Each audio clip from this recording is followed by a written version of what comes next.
The weak exist to serve the strong. That's what every wolf in the Silverpine pack told Elowen since the day she first shifted.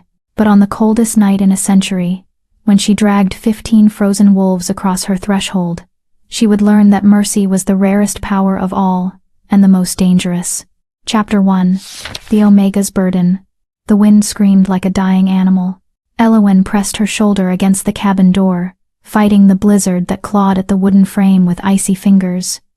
Snow had already drifted halfway up the windows, turning her small home into a tomb of white. The temperature had dropped so fast that frost crept across the inside of the glass, making intricate patterns that would have been beautiful if they weren't a death sentence. She should have been at the pack house. Every wolf in Silverpine territory had been summoned there 3 days ago when the weather reports predicted the worst winter storm in recorded history. Alpha Donovan had made it clear. All pack members were to shelter together.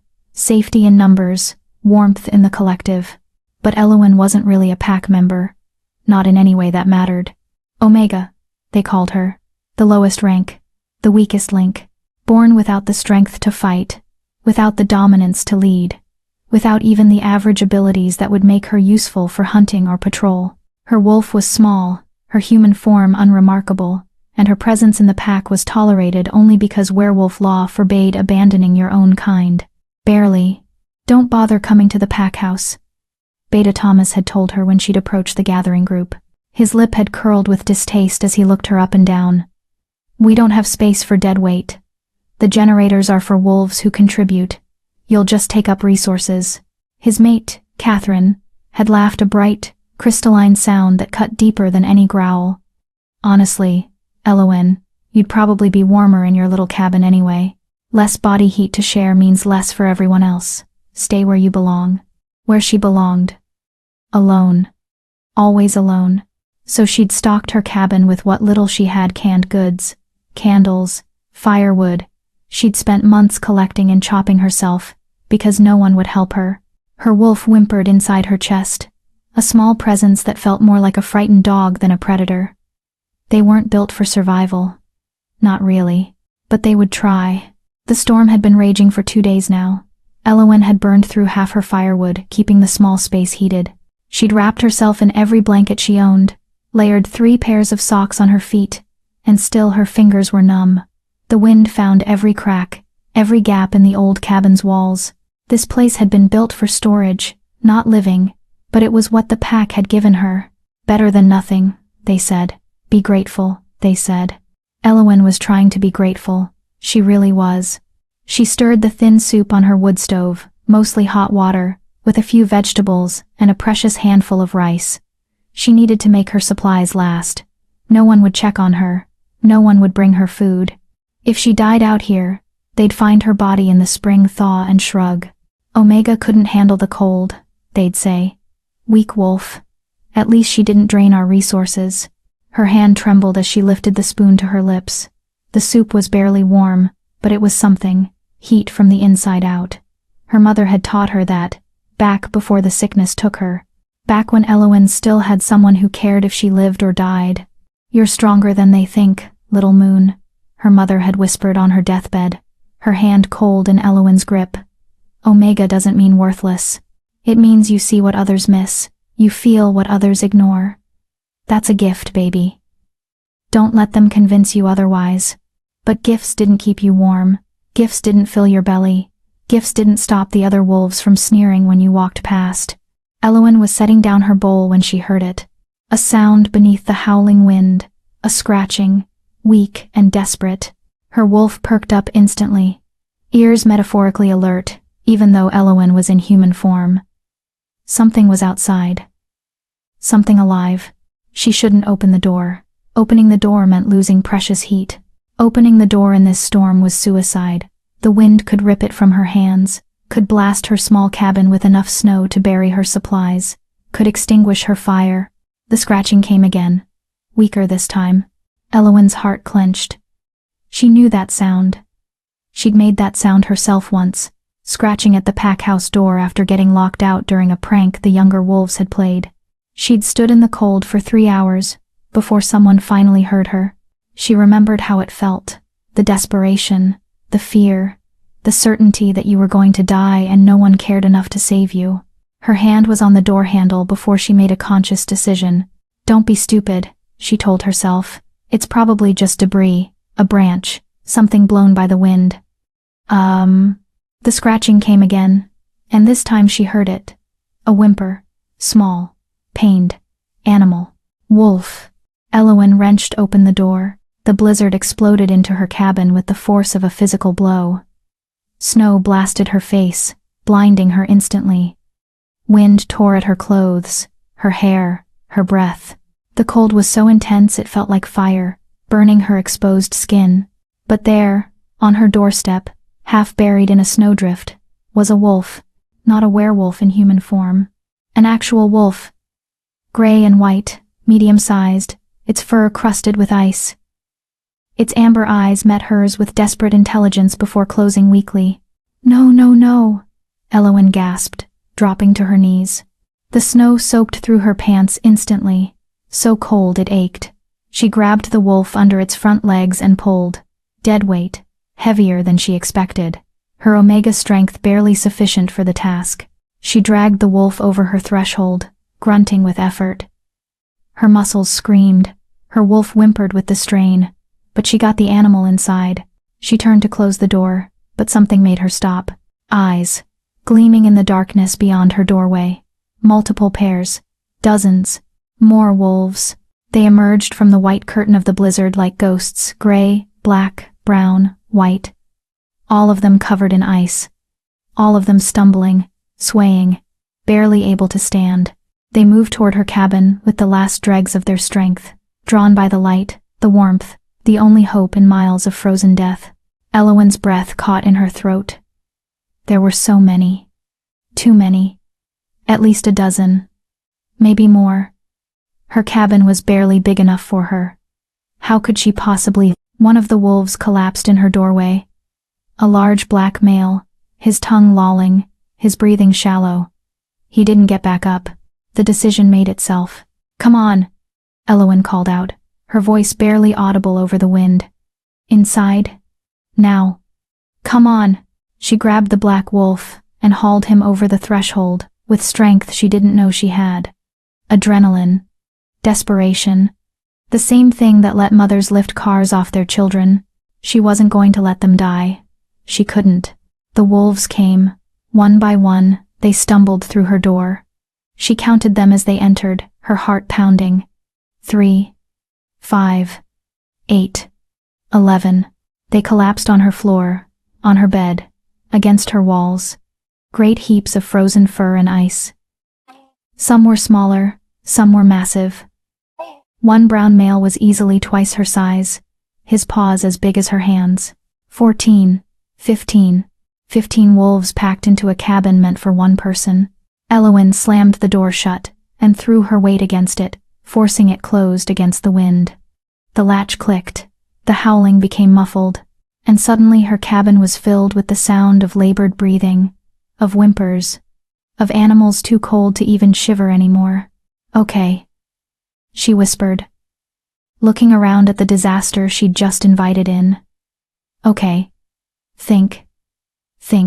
Her fire was dying from the door being open. She rushed to it, throwing on more wood with shaking hands. The flames caught, grew, spread heat back into the space. But 15 wolves, how was she supposed to warm 15 wolves? Body heat. That was the answer. Pile them together. Let them share warmth. Elowen began moving the wolves, dragging the smaller ones toward the fire, pushing the larger ones into a cluster. They were so cold they barely reacted. Some of them watched her with glazed eyes. Others had their eyes closed entirely. One small gray female wasn't breathing right short, gasping breaths that made Elowen's chest tighten with fear. She worked for what felt like hours, but was probably only 20 minutes.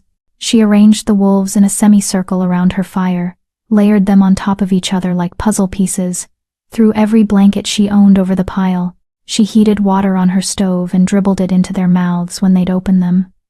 Most were too weak to drink, but a few managed a few laps. The large black male she'd dragged in first was the worst. His breathing was so shallow she had to put her hand on his chest to make sure his heart was still beating. His fur was frozen solid in places, ice crystals embedded so deep she couldn't brush them out. "Stay with me," she whispered, rubbing his chest, his legs, trying to restore circulation. "Come on, big guy. Don't you dare die in my house. I didn't drag you in here just to watch you go." His eyes cracked open, gold, pure, metallic gold, the most unusual eye color she'd ever seen on a wolf. They focused on her face with an intensity that made her breath catch. Then they closed again. Elowen kept working. She had no idea if she was doing the right thing. She'd never taken care of animals before. The pack had never let her near the kennels, said she'd probably hurt the hunting dogs with her incompetence. But these wolves needed her. For the first time in her life, something needed her, and she would be damned if she let them down. She fed the fire until her woodpile was half gone. She boiled snow for drinking water. She checked each wolf individually, rubbing their paws, their ears, looking for frostbite. Several had it blackened paw pads, frozen ear tips. She did what she could, warming the areas gently, praying she wasn't making it worse. The gray female with the labored breathing finally evened out, her chest rising and falling steadily. The brown giant started shivering, which was actually a good sign. Elowen remembered. Shivering meant the body was trying to warm itself, meant there was still fight left. One by one, the wolves began to stabilize. As dawn broke, though you couldn't tell through the blizzard, Elowen finally allowed herself to sit. She collapsed against the wall near the fire, her own body shaking with exhaustion. She hadn't slept in over 24 hours. Her clothes were soaked with melted snow. Her hands were raw and aching. Her food supplies were going to run out days faster with this many mouths to feed, and she didn't care, because they were alive, all 15 of them, breathing, warming, surviving. She'd done that. Weak, worthless, Omega Elowen had saved 15 lives. The black wolf with the gold eyes opened them again, and this time he kept them open.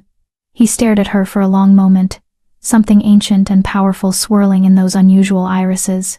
Something that made her wolf sit up and take notice, made the hair on the back of her neck stand up. Then he closed his eyes and went back to sleep. Elowen smiled despite her exhaustion. "You're welcome," she whispered. She had no idea that the Omega had just saved the most powerful alpha in 5 kingdoms. She had no idea that her mercy would change everything. She had no idea that the storm outside was nothing compared to the one she'd just invited into her life. Chapter 2. The Alpha's Secret. The wolves began to stir as true morning arrived, or what passed for morning in the heart of the blizzard. The storm showed no signs of weakening. If anything, the wind had grown more vicious, battering Elowen's cabin with such force that the walls groaned in protest. She'd managed maybe an hour of sleep, dozing upright against the wall before her body's alarm system kicked in, reminding her that she had responsibilities now. 15 furry responsibilities that needed care. Elowen pushed herself to her feet, wincing as her muscles screamed. Everything hurt. Her shoulders ached from dragging wolves. Her hands were blistered from feeding the fire. Her head pounded from lack of proper sleep and food. She'd given her last decent meal to the wolves in the form of warm broth, dribbling it into their mouths throughout the night. But they were alive. That made it worth it. The small gray female was the first to fully wake. She lifted her head, ears swiveling, taking in her surroundings with obvious confusion. Her eyes, a soft brown, landed on Elowen, and for a moment, they just stared at each other. Then the wolf's tail thumped once against the floor. "Thank you," that tail thump said. "I understand what you did." Elowen felt her throat tighten with unexpected emotion. "You're welcome," she whispered.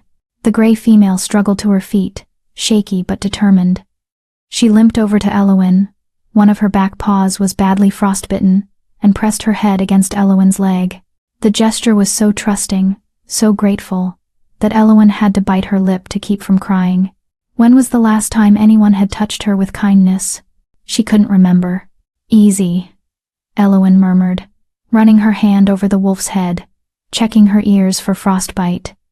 "You're still recovering. Don't push yourself." The wolf huffed a sound almost like laughter and limped back to the pile of sleeping bodies. She settled herself against a large brown male, tucking her nose under her tail. One by one, the others began to wake. Some immediately went back to sleep, still exhausted from their ordeal. Others raised their heads, assessing, watching Eowyn with varying degrees of wariness and curiosity. A few struggled to their feet, testing their legs, their strength. None of them tried to leave. Whether because of the storm still raging outside or something else. They seemed content to stay in her warm cabin, packed together like sardines. Eowyn did a head count to make sure everyone was accounted for. 15. Still 15. All breathing. All alive. The black wolf with the gold eyes hadn't moved. He lay in the same position she'd left him in, his massive body still, his breathing deep and even. But something about him drew her attention. Maybe it was his size. He was the largest of the group, easily over 150 pounds of muscle and fur. Maybe it was those unusual eyes she'd glimpsed twice now. Or maybe it was the way the other wolves gave him space. Even in sleep, even piled together for warmth, there was a subtle circle of deference around him. The other wolves didn't quite touch him unless they had to. Eowyn approached slowly, not wanting to startle him. Up close, she could see details she'd missed in her frantic rescue efforts. His fur wasn't just black, it had threads of silver running through it, like starlight woven into midnight. His paws were enormous, his claws thick and sharp even in their current frozen state. There was a scar across his muzzle, old and faded. The mark of a fight survived. This was not a wolf used to losing. She reached out hesitantly, placing her hand on his chest to check his heartbeat. Strong, steady, slow like a drum in the deep. His eyes snapped open. Gold. Pure metallic gold, even more striking in the gray morning light. They fixed on her face with an intensity that made her freeze, made her wolf drop into an instinctive submissive posture inside her chest. This was not just a wolf. This was an apex predator, a king among beasts. And she'd just touched him without permission. "I'm sorry," Eowyn breathed, starting to pull her hand back. "I was just checking." He moved faster than anything that size should be able to move. His head came up, his teeth flashing, and for one heart-stopping moment, Eowyn thought he was going to bite her. Instead, he pressed his cold nose against her palm. The gesture was so gentle, so deliberately non-threatening, that Eowyn's fear evaporated. He held her gaze as he did it. Those gold eyes boring into hers with something that felt almost like communication. "I know what you did. I see you. I won't hurt you." Then he laid his head back down and closed his eyes, dismissing her. Eowyn let out a shaky breath. Her hand was trembling when she pulled it back. What was that? What was he? Just a wolf, she told herself firmly. A very big, very intimidating wolf, but just a wolf. Her inner Omega didn't believe that for a second. The day passed in a strange domestic rhythm.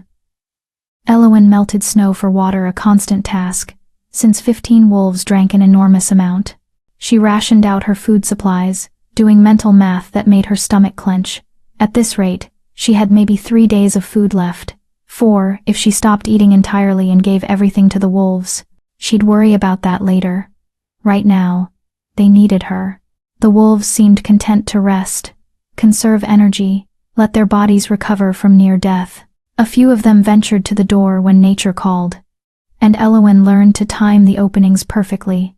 Door open just long enough for a wolf to slip out and back in, minimizing heat loss. The storm made even that dangerous. More than one wolf returned with fresh snow crusted to their fur, shivering all over again. The brown giant she'd noticed last night finally woke fully around midday. He struggled to his feet with a groan that sounded remarkably human, shook himself, sending water droplets flying, and fixed Eowyn with pale blue eyes that held surprising intelligence. He padded over to her, movements still stiff, and did something that shocked her. He bowed, actually bowed, lowering his front legs and dipping his massive head in a gesture of unmistakable respect. "Oh," Eowyn breathed. "No, you don't need to." He huffed and head-butted her leg gently, then returned to the pile of wolves. But before he settled, he positioned himself between her and the door, guarding, protecting. Eowyn felt her eyes burn with tears she refused to shed. These wolves, these wild animals, were showing her more respect and gratitude than her own pack had in 23 years. By late afternoon, the cabin had settled into an almost comfortable warmth. 15 wolves generated a lot of body heat when clustered together. Elowen had stopped feeding the fire as aggressively, letting it burn lower to conserve her dwindling wood supply. She was checking the frostbite on a young tangent-colored wolf's ears when she felt it. A shift in the air. A change in pressure. Like the moment before lightning strikes, every wolf in the cabin raised their heads simultaneously, ears perked, attention fixed on the black wolf with gold eyes. He was waking up. Really waking up this time. He rose to his feet in one fluid motion, no stiffness, no hesitation. The picture of predatory grace. And as he stood to his full height, Elowen realized she'd underestimated his size. He wasn't just large, he was massive. His shoulder came up to her waist. His head would reach her chest if he stood on his hind legs. And every single wolf in the cabin dropped into a submissive posture, heads down, ears back, tails tucked. Even the brown giant who'd bowed to her earlier was practically pressing his belly to the floor. Elowen's breath caught. Oh no. This wasn't just a wolf. This was an alpha. A real alpha. The kind that commanded instant obedience, whose dominance was so powerful it radiated like heat from a forge. And she'd dragged him into her cabin like a sack of potatoes. The black wolf, the alpha, turned those gold eyes on her. He stared for a long moment, his gaze roving over her face, her body, the cabin around them, the other wolves. Assessing, calculating, understanding. Then he walked toward her. Elowen's wolf screamed at her to submit, to lower her eyes, to show her belly, to acknowledge his superiority. Every instinct bred into her over millennia of wolf hierarchy demanded she prostrate herself before this creature. But she'd saved his life. She'd saved all their lives, and damn it, this was her cabin. So Elowen stood her ground. "You're awake," she said, proud that her voice only shook a little. "That's good. You were in bad shape last night. How do you feel?" The alpha stopped directly in front of her. So close she could feel the heat coming off his body, could smell the wild scent of him, pine and snow, and something else. Something that made her wolf whimper with confused longing. He tilted his head, studying her with an expression that was far too human for a wolf's face. Then he did something that made her heart stop. He shifted. The transformation was instantaneous. One moment, a massive black wolf. The next, a naked man kneeling on her cabin floor. And not just any man. He was beautiful in a way that hurt to look at. Tall, at least 6.5 feet, broad-shouldered and heavily muscled like a warrior. His skin was tan, his hair black as midnight and just as wild, falling past his shoulders. And his eyes, those impossible gold eyes, were even more striking in a human face. But it was the power rolling off him that made Elowen's knees weak. This was dominance incarnated. This was an alpha, in the truest, most primal sense. This was a king. "You," he said, his voice deep and rough from disuse, "are either the bravest Omega I've ever met, or the most foolish." Behind him, the other wolves began to shift too. One by one, naked men and women appeared where wolves had been. All of them averting their eyes from the black-haired man. All of them radiating submission. Werewolves. They were all werewolves. And Elowen had just let 15 strange werewolves into her home. She started, but her voice failed her. The man rose to his full height, towering over her. He took a step closer, and Elowen's back hit the wall.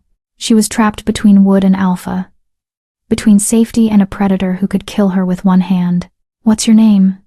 he asked softly, dangerously. "Elowen," she whispered. "Elowen Thornheart. Of the Silverpine Pack." Something flickered across his face. Surprise, then something darker. "Silverpine," he repeated slowly. "Alpha Donovan's territory." She nodded, not trusting her voice. "And where is your pack, little Omega? Why are you alone in this storm?" The question was casual. The tone was not. There was steel beneath silk, threat beneath courtesy. Elowen lifted her chin, drawing on reserves of courage she didn't know she possessed. "They didn't want me at the pack house. Said I'd be a drain on resources. So I stayed here." Silence, heavy and suffocating. Then, "They left you to die." It wasn't a question. "I'm used to it," Elowen said, and hated how small her voice sounded. The Alpha's eyes flashed with something that might have been rage. His jaw clenched. The other werewolves in the cabin shifted nervously, feeling their leader's anger like a physical force.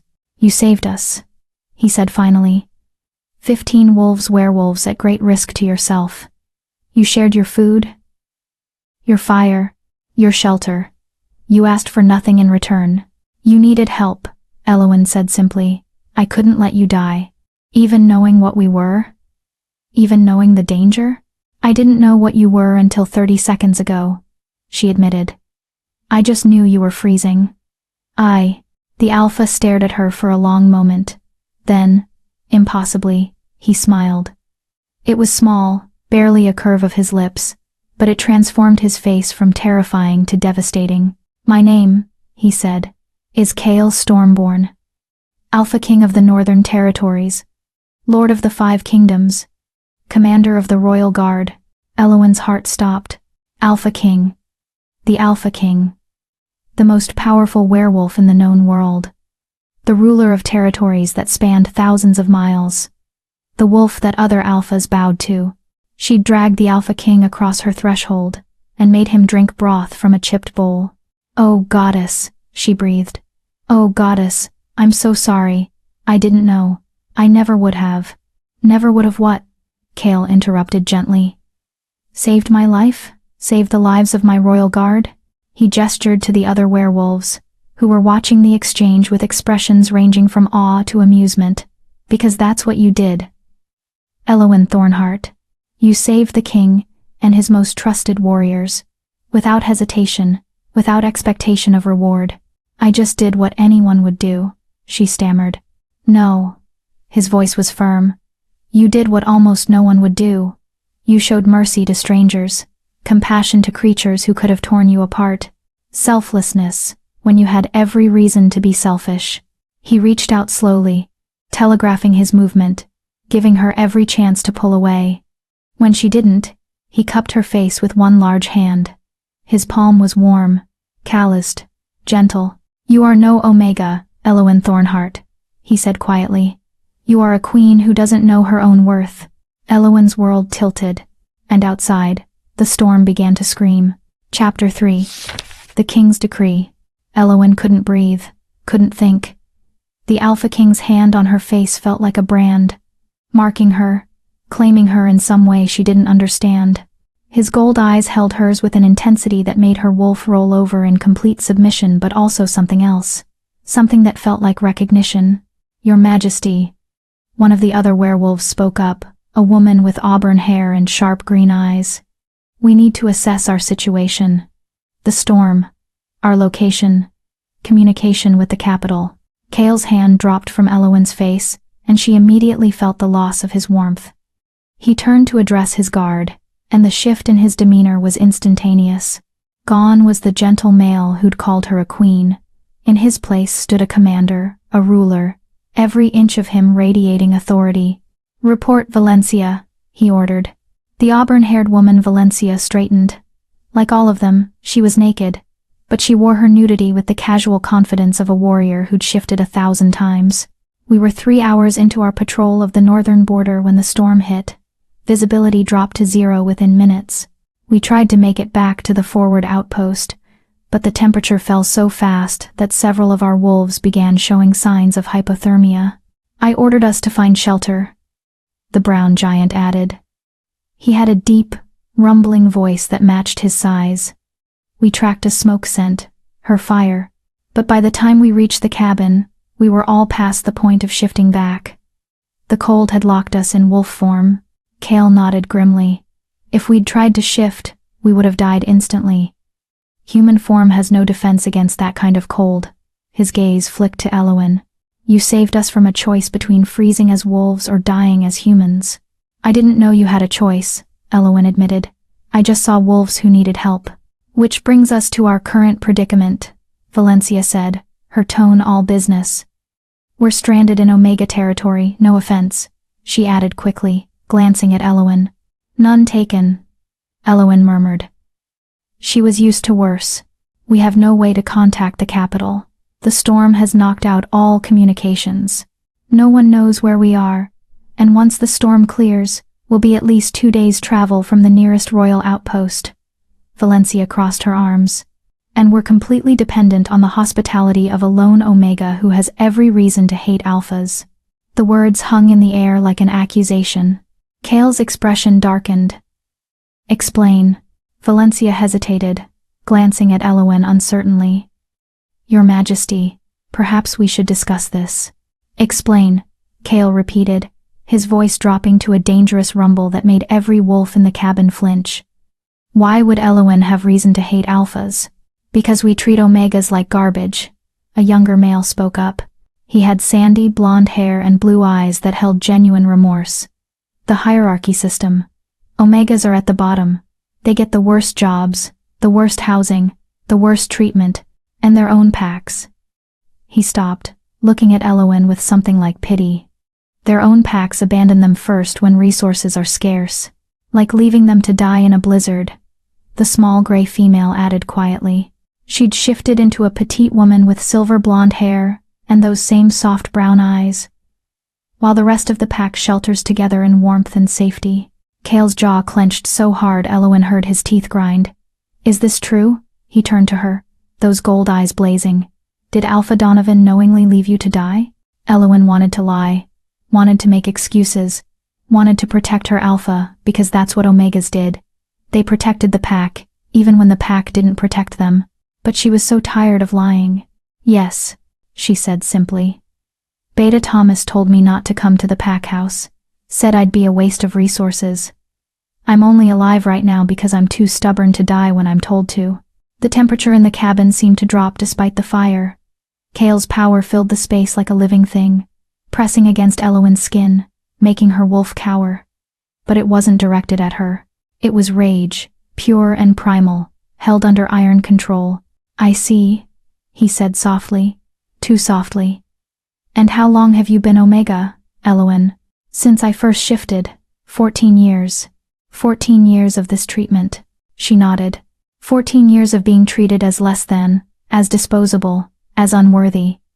Each word was precise, clipped, and yet, when you found 15 dying wolves on your doorstep, wolves, who could have been from the pack that abandoned you, who could have been Alphas coming to mock you, you saved us anyway. They needed help, Elowen repeated. Because what else could she say? It was the truth. The only truth that mattered. Kale stared at her for a long moment, then he turned to his guard. Clothes. Now. We're not having this conversation naked. That broke some of the tension. Several of the wolves actually smiled, and the blonde male who Elowen was starting to realize was younger than the others. Maybe early 20s, laughed outright. Your Majesty, in case you haven't noticed, we lost everything in the storm, Valencia pointed out dryly. Unless our host has 15 sets of spare clothes lying around, we're out of luck. All eyes turned to Elowen. She felt her face heat. I have some clothes. They won't fit most of you, but... She moved to her tiny closet, painfully aware of how shabby her possessions must look to royalty. She pulled out everything she had, a few oversized shirts her mother had left behind, some threadbare blankets that could work as wraps, a pair of men's work pants she'd found at a second-hand market. It wasn't much. It wasn't nearly enough. I'm sorry, she said quietly. This is all I have. The small gray female, now a petite blonde, approached gently. May I? She gestured to a blanket. Elowen nodded, and watched as the woman expertly wrapped it around herself, toga style, securing it with a knot at her shoulder. My name is Lyra, she said with a warm smile, and this is perfect. Thank you. The others followed suit, making do with what little Elowen could offer. The men ended up with blankets around their waists like kilts. The women created various wrap dresses. Only Kyle refused the offered clothing, standing in the center of the cabin in all his naked glory like some ancient god of war. Your Majesty, Valencia said pointedly. Clothes. I'm fine, Kale replied, his attention still fixed on Elowen. I want to discuss something more important than modesty. Oh, this should be good, the brown giant muttered. He'd introduced himself as Garrett, captain of the Royal Guard. I know that tone. That's your I'm about to do something crazy tone. It's not crazy, Kale said mildly. It's justice. He moved toward Elowen again, and she fought the urge to back away. He stopped just within arm's reach, close enough that she had to tilt her head back to maintain eye contact, close enough that his power washed over her like waves. "Elowen Thornheart," he said formally, "you saved my life. You saved the lives of my 15 royal guards. By the old laws, by the ancient codes that govern our kind, this creates a life debt. Do you know what that means?" She shook her head, not trusting her voice. "It means I owe you a boon, anything within my power to grant. Wealth, land, title, protection, name it, and it's yours." Elowen's mind went blank. Anything at all? She could ask for money, enough to leave Silverpine, to start over somewhere far away where no one knew she was Omega. She could ask for a home, a real home with strong walls and a proper bed. She could ask for, "I don't want anything," she heard herself say. Cale's eyebrows rose. "Nothing? You don't owe me anything. I just did what was right." "Which is precisely why you deserve to be rewarded," he countered. "Elowen, be reasonable. You have nothing. Your pack has cast you out in all but name. You're surviving on scraps in a cabin that's barely standing. Let me help you." Something in his tone, not pity, but something close to it, made her spine stiffen. "I'm fine. You're starving," he said bluntly. "I can see your ribs. When did you last have a full meal?" Elowen's face burned with shame. "That's none of your—" "3 days ago," Lyra interrupted softly. "I can smell it on her. She hasn't eaten properly in at least 3 days. And her food stores." She glanced at the nearly empty shelf. "She has maybe enough for 2 more days, and she was going to give it all to us. Wasn't she?" The silence was damning. "Elowen," Cale said, and his voice had gone gentle again. Dangerously gentle. "Tell me the truth. If we stay here until the storm ends, will you have enough food for yourself?" She wanted to lie. Goddess, how she wanted to lie. "No," she whispered, "but I'll manage. I always do." "Unacceptable."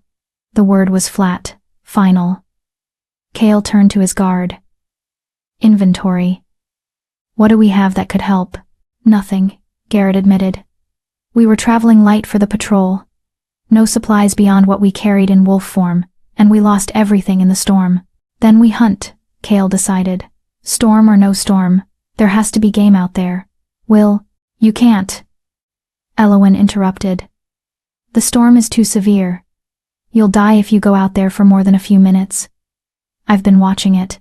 Nothing could survive out there, which means any game that was nearby is either dead or sheltered so deep you'd never find it." Cale's frustration was palpable. "Then what do you suggest? We all sit here and watch you starve to feed us?" "I suggest you stop worrying about me," Elowen said, lifting her chin. "I'm not your responsibility. I'm not anyone's responsibility. I've been taking care of myself for a long time, and I'll keep doing it." "You shouldn't have to," Lyra said quietly. "No one should have to survive alone like this." "Well, that's what Omegas do," Elowen replied, unable to keep the bitterness from her voice. "We survive in the cracks, in the spaces no one else wants. We make do, we endure, and we definitely don't expect Alpha Kings to solve our problems." The words came out harsher than she intended, and she immediately regretted them. These wolves had been nothing but kind to her, well, as kind as naked strangers could be. They didn't deserve her anger, but Cale didn't look offended. "If anything," he looked thoughtful. "You're right," he said finally. "You've been surviving alone, enduring abuse that should never have been tolerated, treated as lesser by wolves who should have protected you." He paused. "But that ends now." "What?" "You saved the Alpha King's life," Cale said, his voice taking on a formal quality that made everyone in the cabin stand straighter. "By ancient law, that grants you the right to petition me for justice. So I'm asking you formally, Elowen Thornheart, do you wish to bring charges against Alpha Donovan and the Silverpine Pack for abandonment and abuse of a pack member?" Elowen's heart stopped. "I what? No, I can't. That's not—" "You can," Cale interrupted. "And I'm telling you that you should. Because what they did to you is not just cruel, it's illegal. Pack law requires Alphas to care for all members, including Omegas. especially Omegas. Abandoning you to die in a storm is grounds for removal from power. He'll kill me, Elowen whispered. If I bring charges, if he finds out I survived and told you what happened, he'll kill me. No, Chaol said, and there was something absolutely lethal in his voice. He won't, because you're under my protection now. Any wolf who touches you will answer to me. And I promise you, little Omega, they will not enjoy that conversation. Elowen looked around the cabin at the 15 royal guards, all of whom were nodding in agreement. These were the most powerful wolves in the kingdom, and they were on her side. It was terrifying. It was overwhelming. It was everything she'd never dared to hope for. I need to think, she managed. This is all too much. Too fast. I can't. A massive crack split the air, loud as thunder. Everyone froze.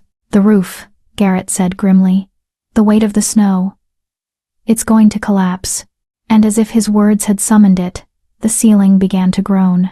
Don't forget to subscribe. Chapter 4. Shelter in the Storm. The cabin exploded into motion. Everyone out! Chaol roared, his command voice brooking no argument. Now! But Elowen stood frozen, staring up at the ceiling as it bowed inward, snow pressing down with thousands of pounds of crushing weight. Her home. Her only shelter. Everything she owned was in this cabin, her mother's few belongings, her sparse supplies, the memories of every cold night she'd survived alone. Elowen! Strong hands grabbed her waist, lifting her bodily off the floor. Chaol. He had her pressed against his chest, moving toward the door even as another crack split the air. Move, damn it! The world became chaos. Wolves scrambled for the exit, grabbing what supplies they could. Valencia snatched up Elowen's blankets. Lyra grabbed the food stores. Garrett was literally holding the doorframe, his massive body braced against it to keep it open as wolves poured through. The ceiling groaned again, a sound like a dying beast. Chaol hit the doorway at a run, Elowen still clutched in his arms. The blizzard outside was a wall of white death, wind so strong it nearly knocked them backwards. The cold hit like a physical blow, stealing breath, burning exposed skin. The trees! Valencia shouted over the wind, pointing toward a line of forest barely visible through the snow. We need cover. They ran. 15 werewolves and 1 Omega, fleeing into a storm that wanted them dead. Elowen buried her face against Chaol's chest, her thin shirt no protection against the cold. His body heat was the only thing keeping her from freezing instantly, his arms like steel bands around her.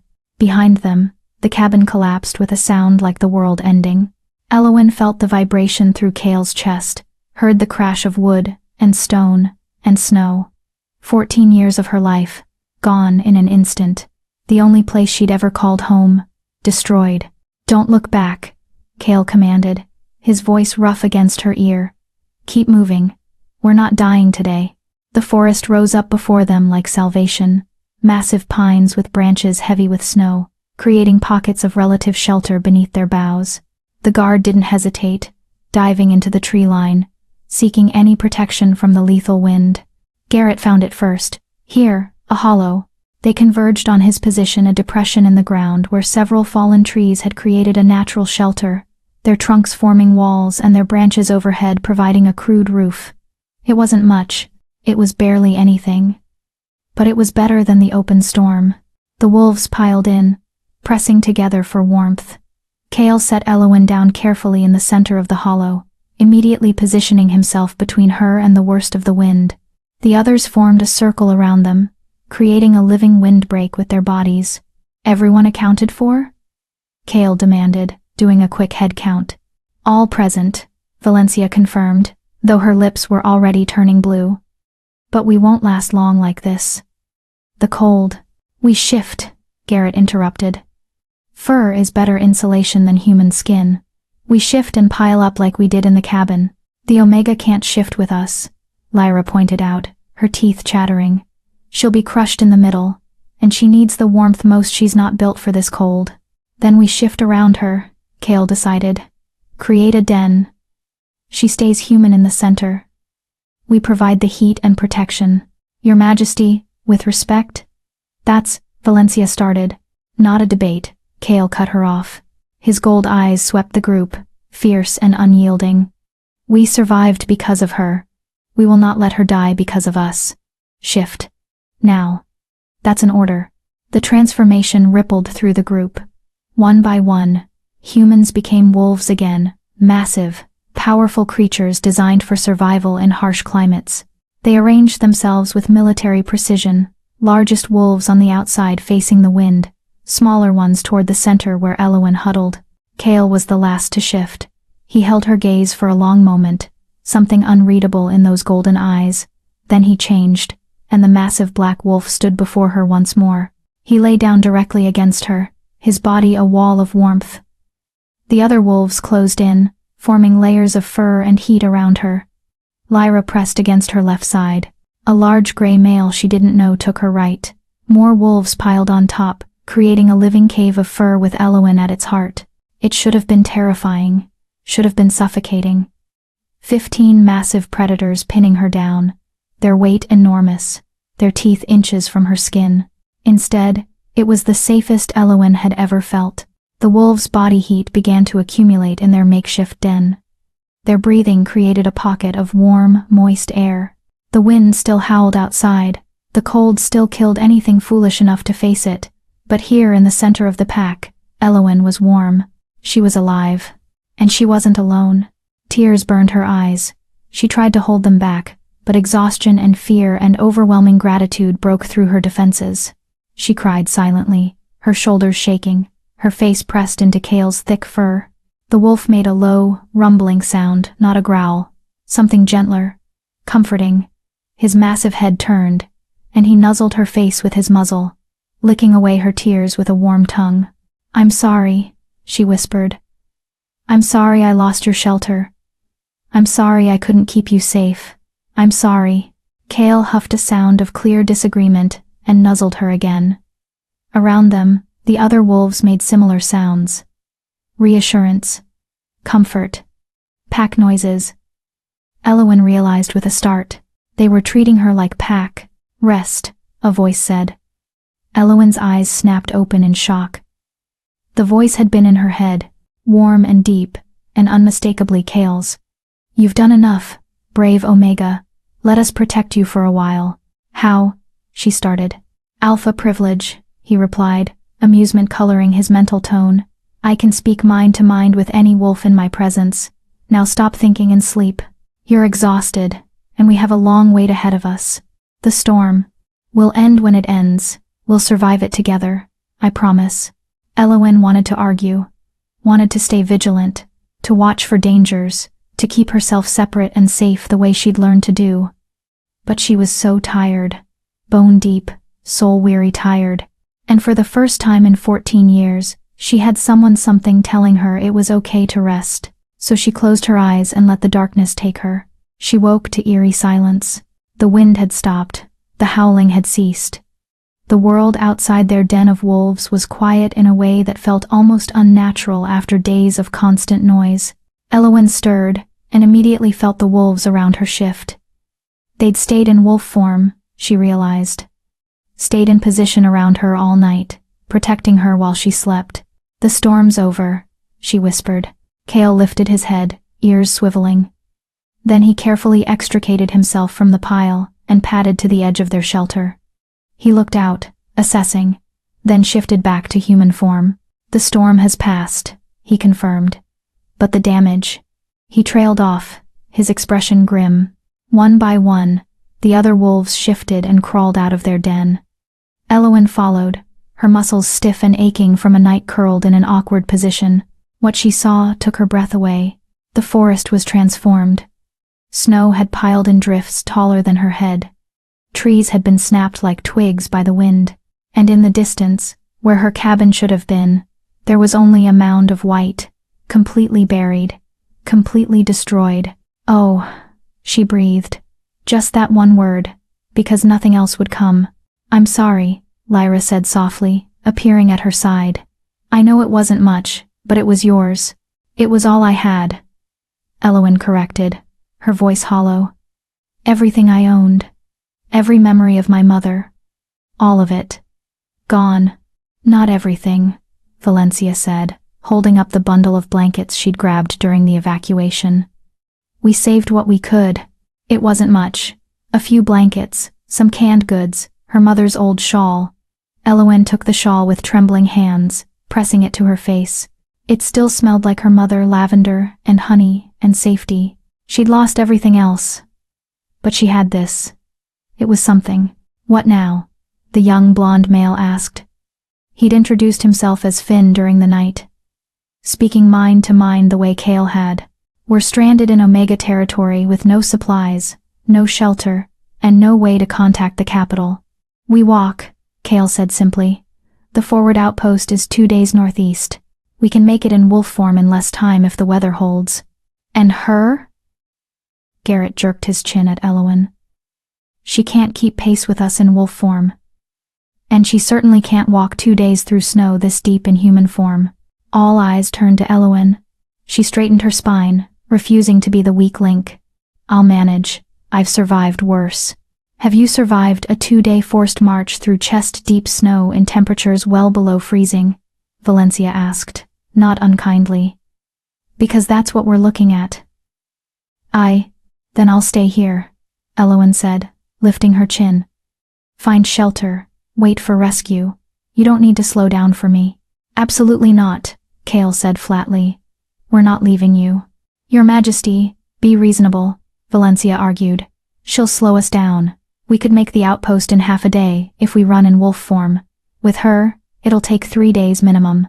And we have no food, no water beyond melting snow. No, I said no, Kale interrupted, his voice dropping to that dangerous alpha rumble. Elowen stays with us. We'll figure out the logistics. I can carry her, Garrett offered. In wolf form, she's small enough. For 2 days? Finn shook his head. That's insane. Even you'd be exhausted by the end, and then we'd have 2 liabilities instead of 1. We could take turns, Lyra suggested. Rotate who carries her every few hours, distribute the burden. They were talking about her like she was cargo. A problem to be solved.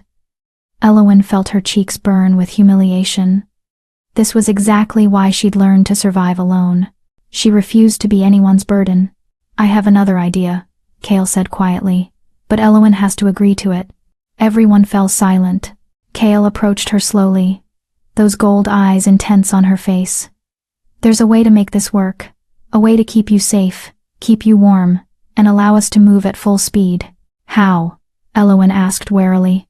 You become part of the pack, he said. Officially. Right now. I perform a temporary pack bond. It'll link you to us, let you shift with our protection, let you draw on our strength. You'll be able to keep pace with us in wolf form because you'll have alpha-level power backing you. Elowen's mouth fell open.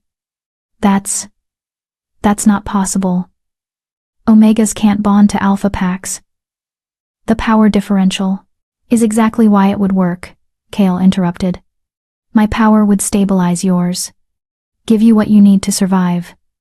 But it comes with a cost. What cost? His gaze was steady, unflinching. You'd be bound to me, to my pack.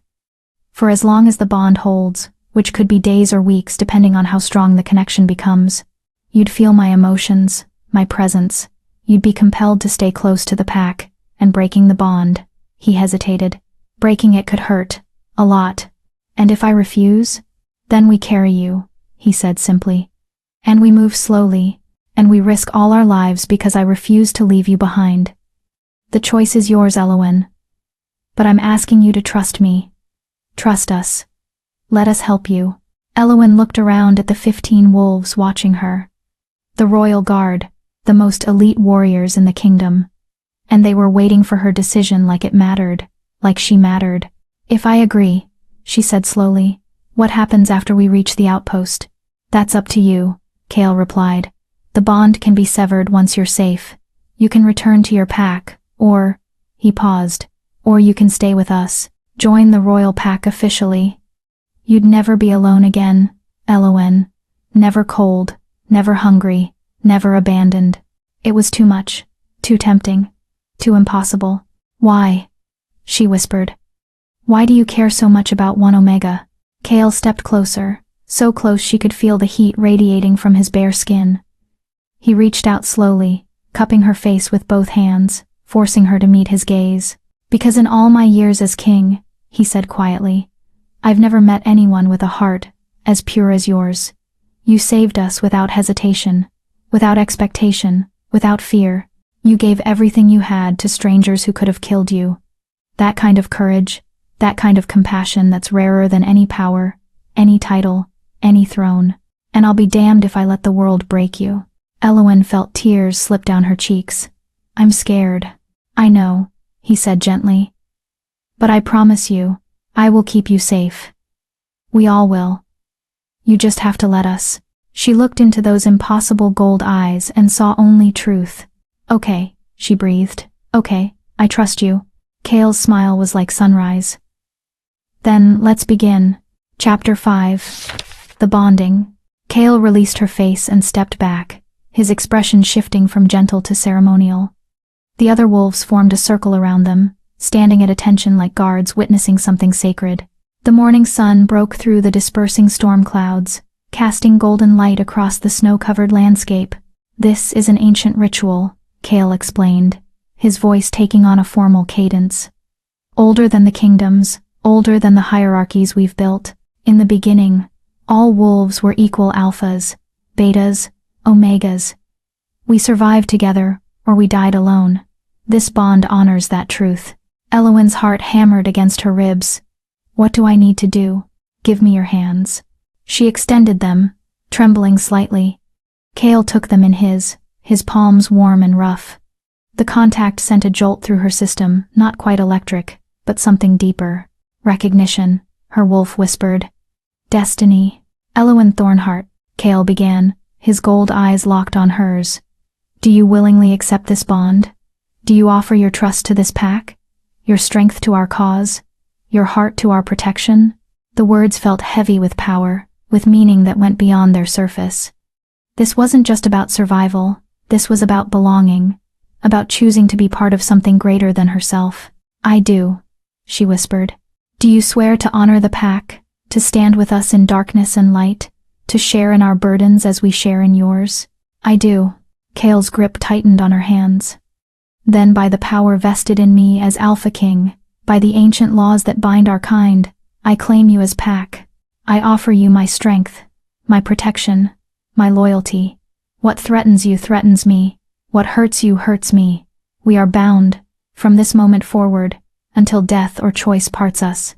The last word barely left his lips before the world exploded. Power slammed into Elowen like a tidal wave. Not her power, his. Alpha strength, raw and overwhelming, pouring into her system through their joined hands. She gasped, her knees buckling, but Cale held her upright. His eyes blazed pure gold, no white visible, no pupil, just molten power. "Don't fight it," he commanded, his voice echoing with alpha compulsion. "Let it in. Let it change you." Elowen had no choice. The power flooded through her veins like liquid fire, burning away everything weak, everything broken.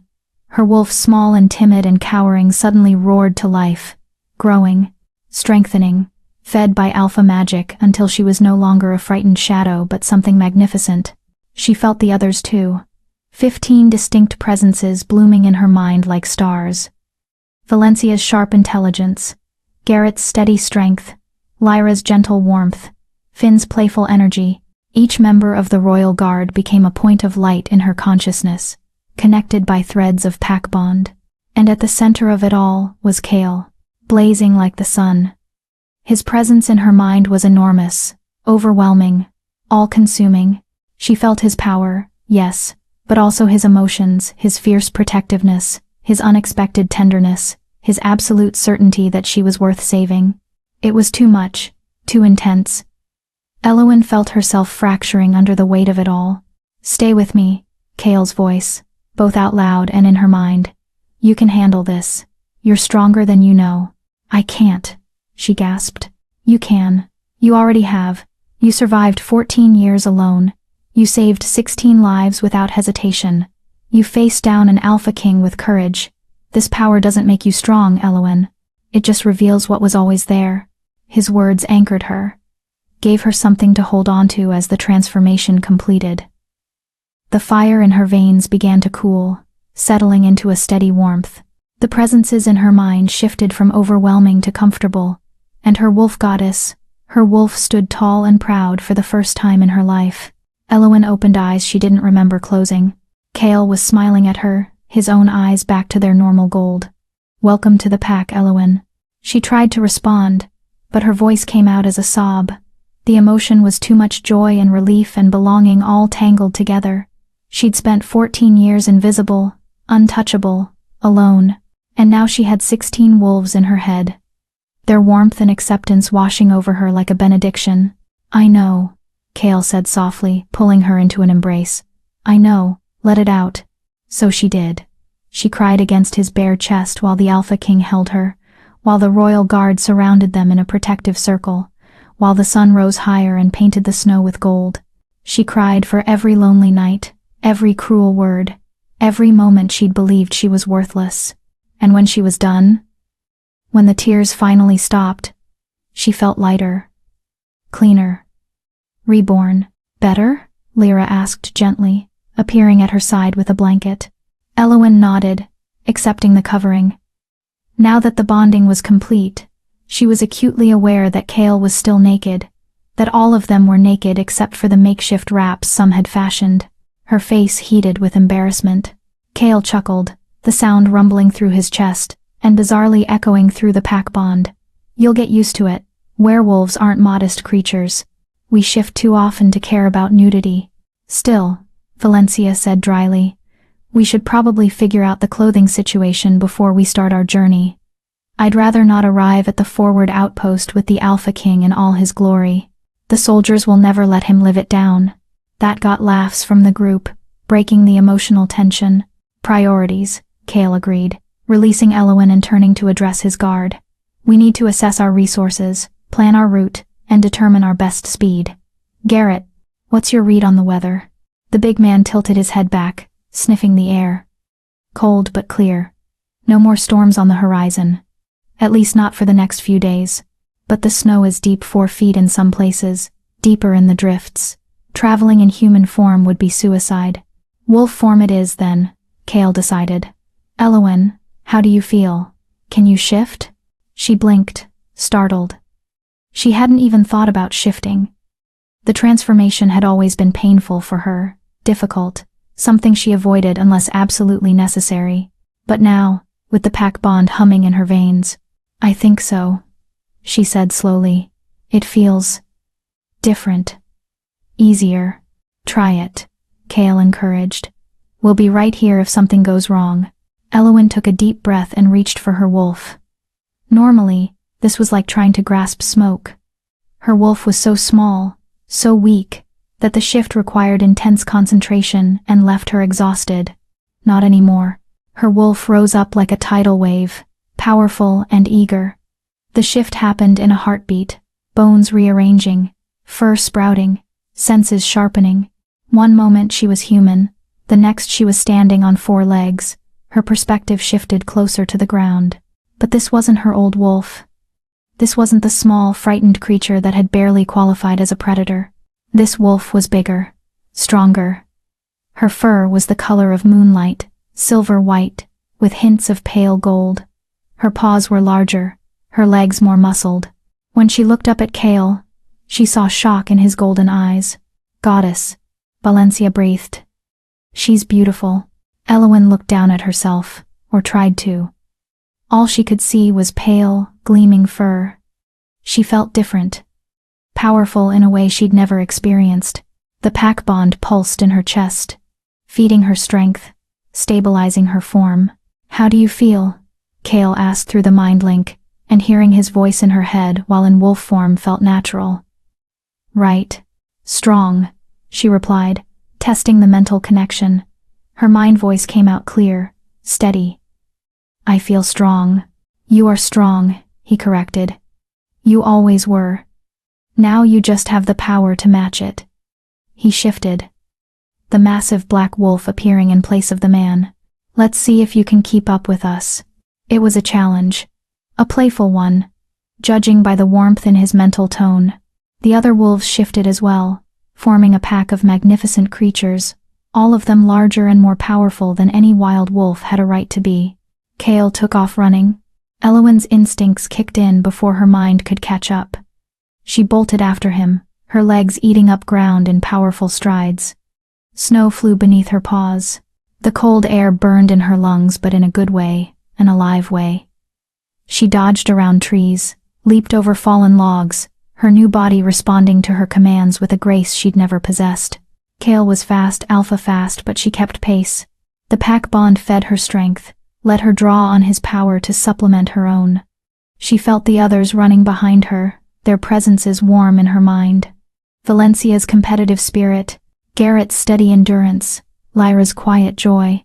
They ran for the pure pleasure of it, celebrating survival, celebrating the bond, celebrating life after coming so close to death. When they finally stopped, Elowen wasn't even winded. Her tongue lolled in a wolf's version of a grin. This was what it felt like to be part of a pack. This was what she'd been missing all these years. Not bad, little Omega. Garrett's voice rumbled through the link, his tone approving. Not bad at all. She's better than not bad, Finn corrected enthusiastically. Did you see her take that fallen tree? That jump would have challenged a beta, because she is better than not bad, Kale said, his mental voice warm with pride. She's pack now, my pack, and my pack doesn't do mediocre. The casual possessiveness in his tone sent an unexpected thrill through Elowen. My pack, she was his pack. After 14 years of belonging to no one, of being claimed by no one, she was his. All right, enough playing, Valencia cut in, ever the practical one. We need to move. The outpost isn't getting any closer while we stand here congratulating ourselves. She's right, Kale agreed. Formation positions. Garrett, you take point. Valencia, rear guard. Everyone else, standard patrol formation. Elowen stays in the center with me. If anything happens, you protect her first. Understood? A chorus of agreement echoed through the mind link. They set off at a steady lope, heading northeast through the snow-covered forest. The formation was clearly practiced. The royal guards moved with military precision, each wolf knowing their position, their role. They created a moving shield around Elowen and Kale, protecting their king and their newest pack member. Elowen had never felt so safe in her life. They traveled for hours, stopping only briefly to rest and drink from half-frozen streams. The pack bond made it easy. She could feel when someone was tiring, when someone needed a break, when the group as a whole was ready to push forward again. It was like being part of a single organism, 15 wolves moving as one. As the day wore on, Elowen became aware of something else flowing through the bond. Emotions that weren't hers. Kale's emotions. Specifically, he was worried, not about the journey that was proceeding smoothly. He was worried about what came next, about returning to the capital, about facing Alpha Donovan, about her. Stop overthinking, she told him through their private link. She'd discovered they could communicate one-on-one, separate from the group channel. I can feel you worrying. You can feel that? He sounded surprised. The bond goes both ways, remember? You said it yourself. What hurts me hurts you. Apparently, what worries you worries me too. A pause. Then, I'm sorry. I'm not used to having someone in my head who can read me so clearly. What are you worried about? She pressed. Another pause. Longer this time. They'd been running for what felt like hours, the sun beginning its descent toward the horizon. The outpost had to be close now. I'm worried about what happens when we get back to civilization, Kale finally admitted. When the other packs find out I've bonded an Omega from Silverpine, when Donovan realizes you're not dead, when the council questions my decision to grant you pack status. You're worried you made a mistake, Elowen interpreted, her heart sinking. No, the force of his denial echoed through the bond, making several of the other wolves glance their way. No, Elowen. Bonding you was the most right thing I've done in years. I'm worried about the politics, the fallout, the enemies who'll try to use this against us. Against you, she corrected. Against us, he repeated firmly. Your pack now, my pack, which means my enemies are your enemies. And I have a lot of enemies, Elowen. More than you know. Some of them won't hesitate to hurt you to get to me.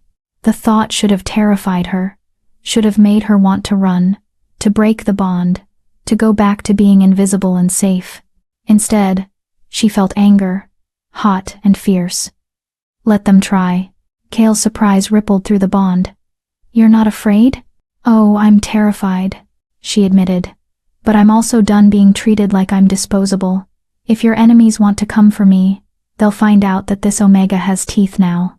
His laughter echoed through her mind, warm and genuine.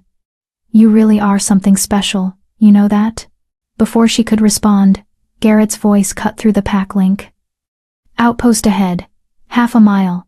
I can see the smoke from their fires. Everyone stay alert, Kale commanded, his demeanor shifting instantly from companion to king. We don't know who's stationed there or what they might have heard about our disappearance. Valencia, with me. The rest of you guard formation around Elowen. The pack tightened their formation, the wolves closing ranks. Elowen found herself surrounded by powerful bodies, protected on all sides. It should have felt suffocating. Instead, it felt like home. They crested a small rise, and the outpost came into view. It was larger than Elowen had expected, a wooden fortress built into the side of a mountain, with high walls and guard towers. Smoke rose from multiple chimneys. Wolves, both in human and animal form, patrolled the perimeter. This was a military installation, designed to house and protect a significant force, and they were about to walk right into it with no warning, no supplies, and a newly bonded Omega. This should be interesting. Valencia muttered through the link. Stay close to me, Kale told Elowen. No matter what happens, stay close. Trust the bond, trust the pack. We won't let anything happen to you. They descended toward the outpost together. Elowen's new life was about to begin. Chapter 6. The Forward Outpost. The guards spotted them before they reached the gates. Halt! Identify yourselves. A commanding voice rang out from the nearest tower. A man stood there, broad-shouldered, dark-skinned, with the bearing of a military officer. His hand rested on what looked like a crossbow, though Elowen suspected it was loaded with something more supernatural than regular bolts.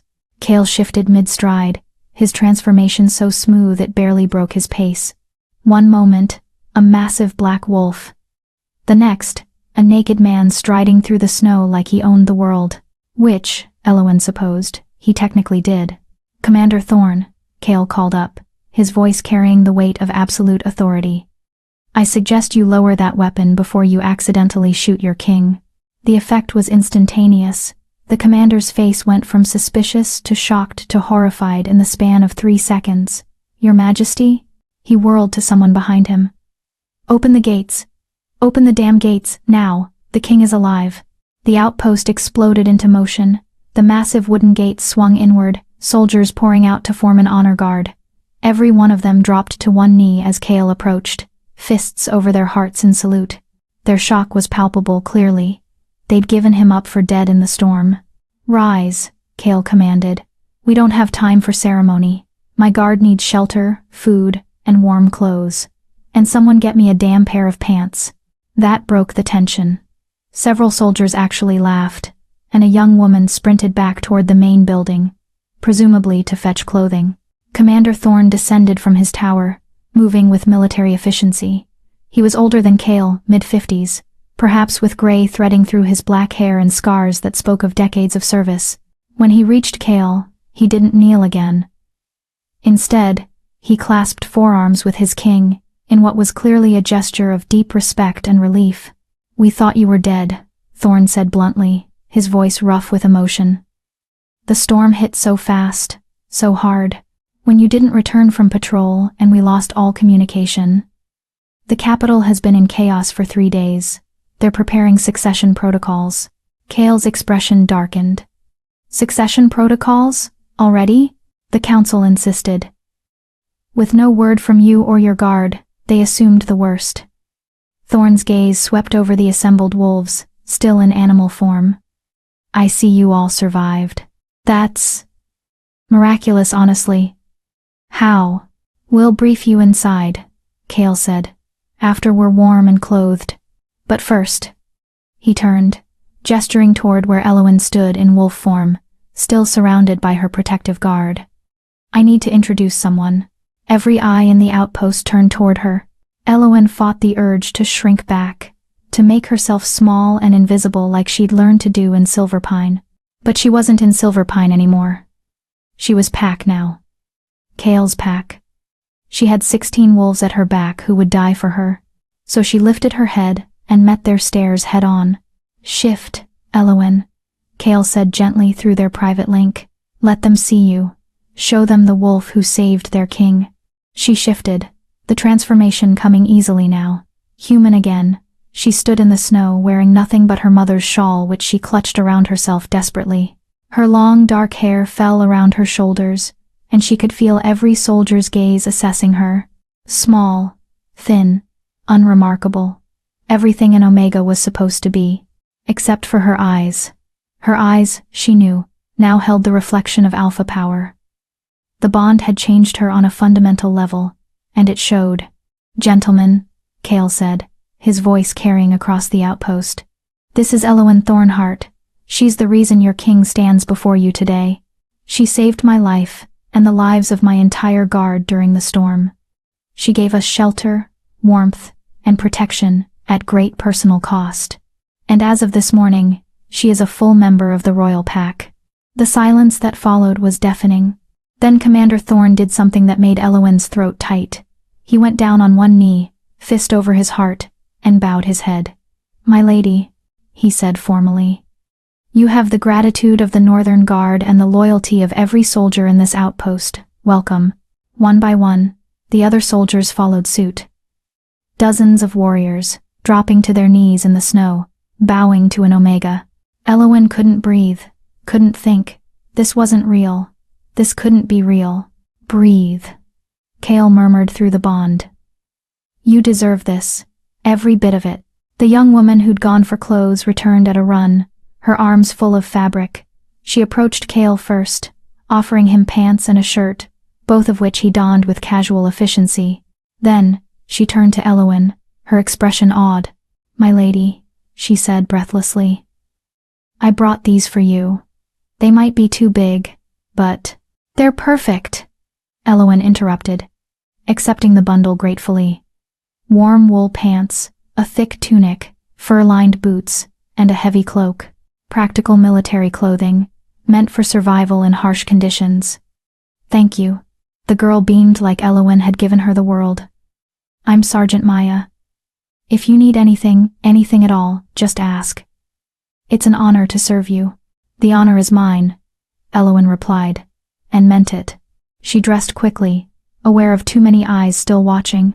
The clothes were indeed too large, clearly meant for someone a foot taller and 50 pounds heavier, but they were warm and clean, and that was all that mattered. The boots were the biggest problem. She had to stuff the toes with extra fabric to keep them from falling off. The other guards shifted and dressed as well, accepting clothing from the soldiers, who seemed almost desperate to help. Within minutes, they'd transformed from a pack of wild wolves into a military unit armed, clothed, and ready for whatever came next. "Inside," Kale commanded. "Now, we need to contact the capital and brief Commander Thorn on everything that's happened. Elowen, you're with me." The last was said with a tone that brooked no argument. Not that Elowen had any intention of leaving his side. The outpost, while clearly loyal, was still full of strange wolves. Powerful wolves. Dominant wolves who made her instincts scream. Only the pack bond kept her steady. They moved as a unit toward the main building, a large structure that served as both headquarters and barracks. Inside, it was warm and bright, with fires burning in multiple hearths and the smell of cooking food making Elowen's stomach growl audibly. When was the last time she'd eaten?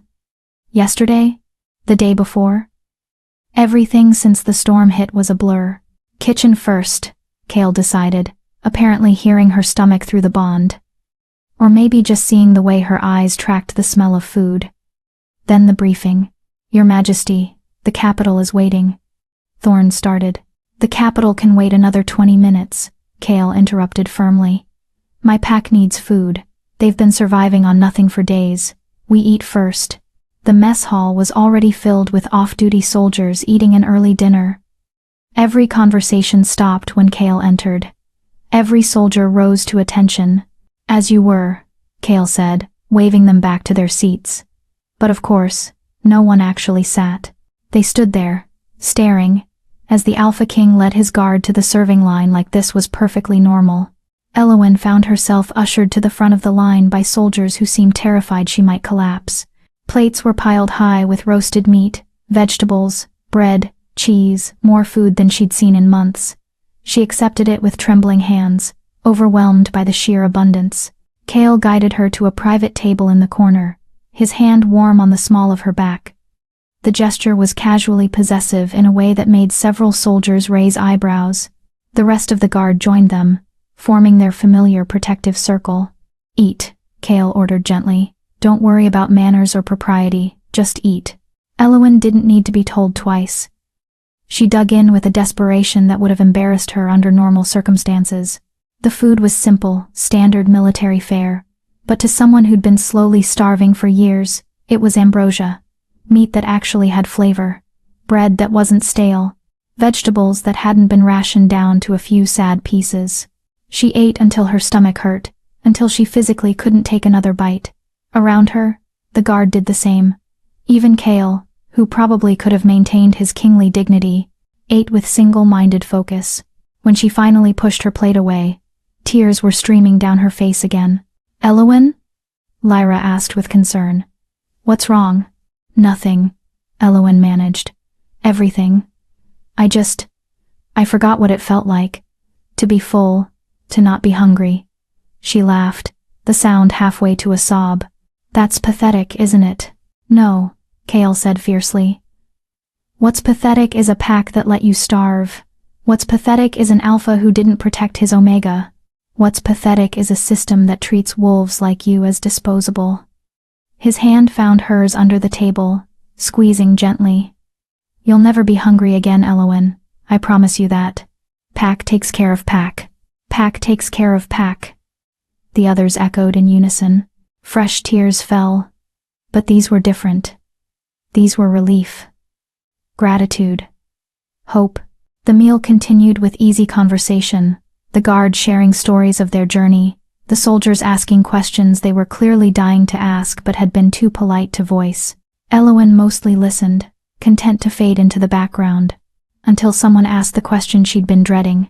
"Begging your pardon, Your Majesty," a young soldier said hesitantly.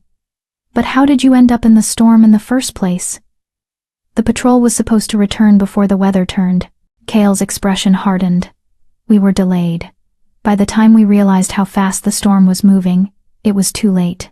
We tried to find shelter, but the cold was killing us faster than we could move. We would have died if not for Elowen."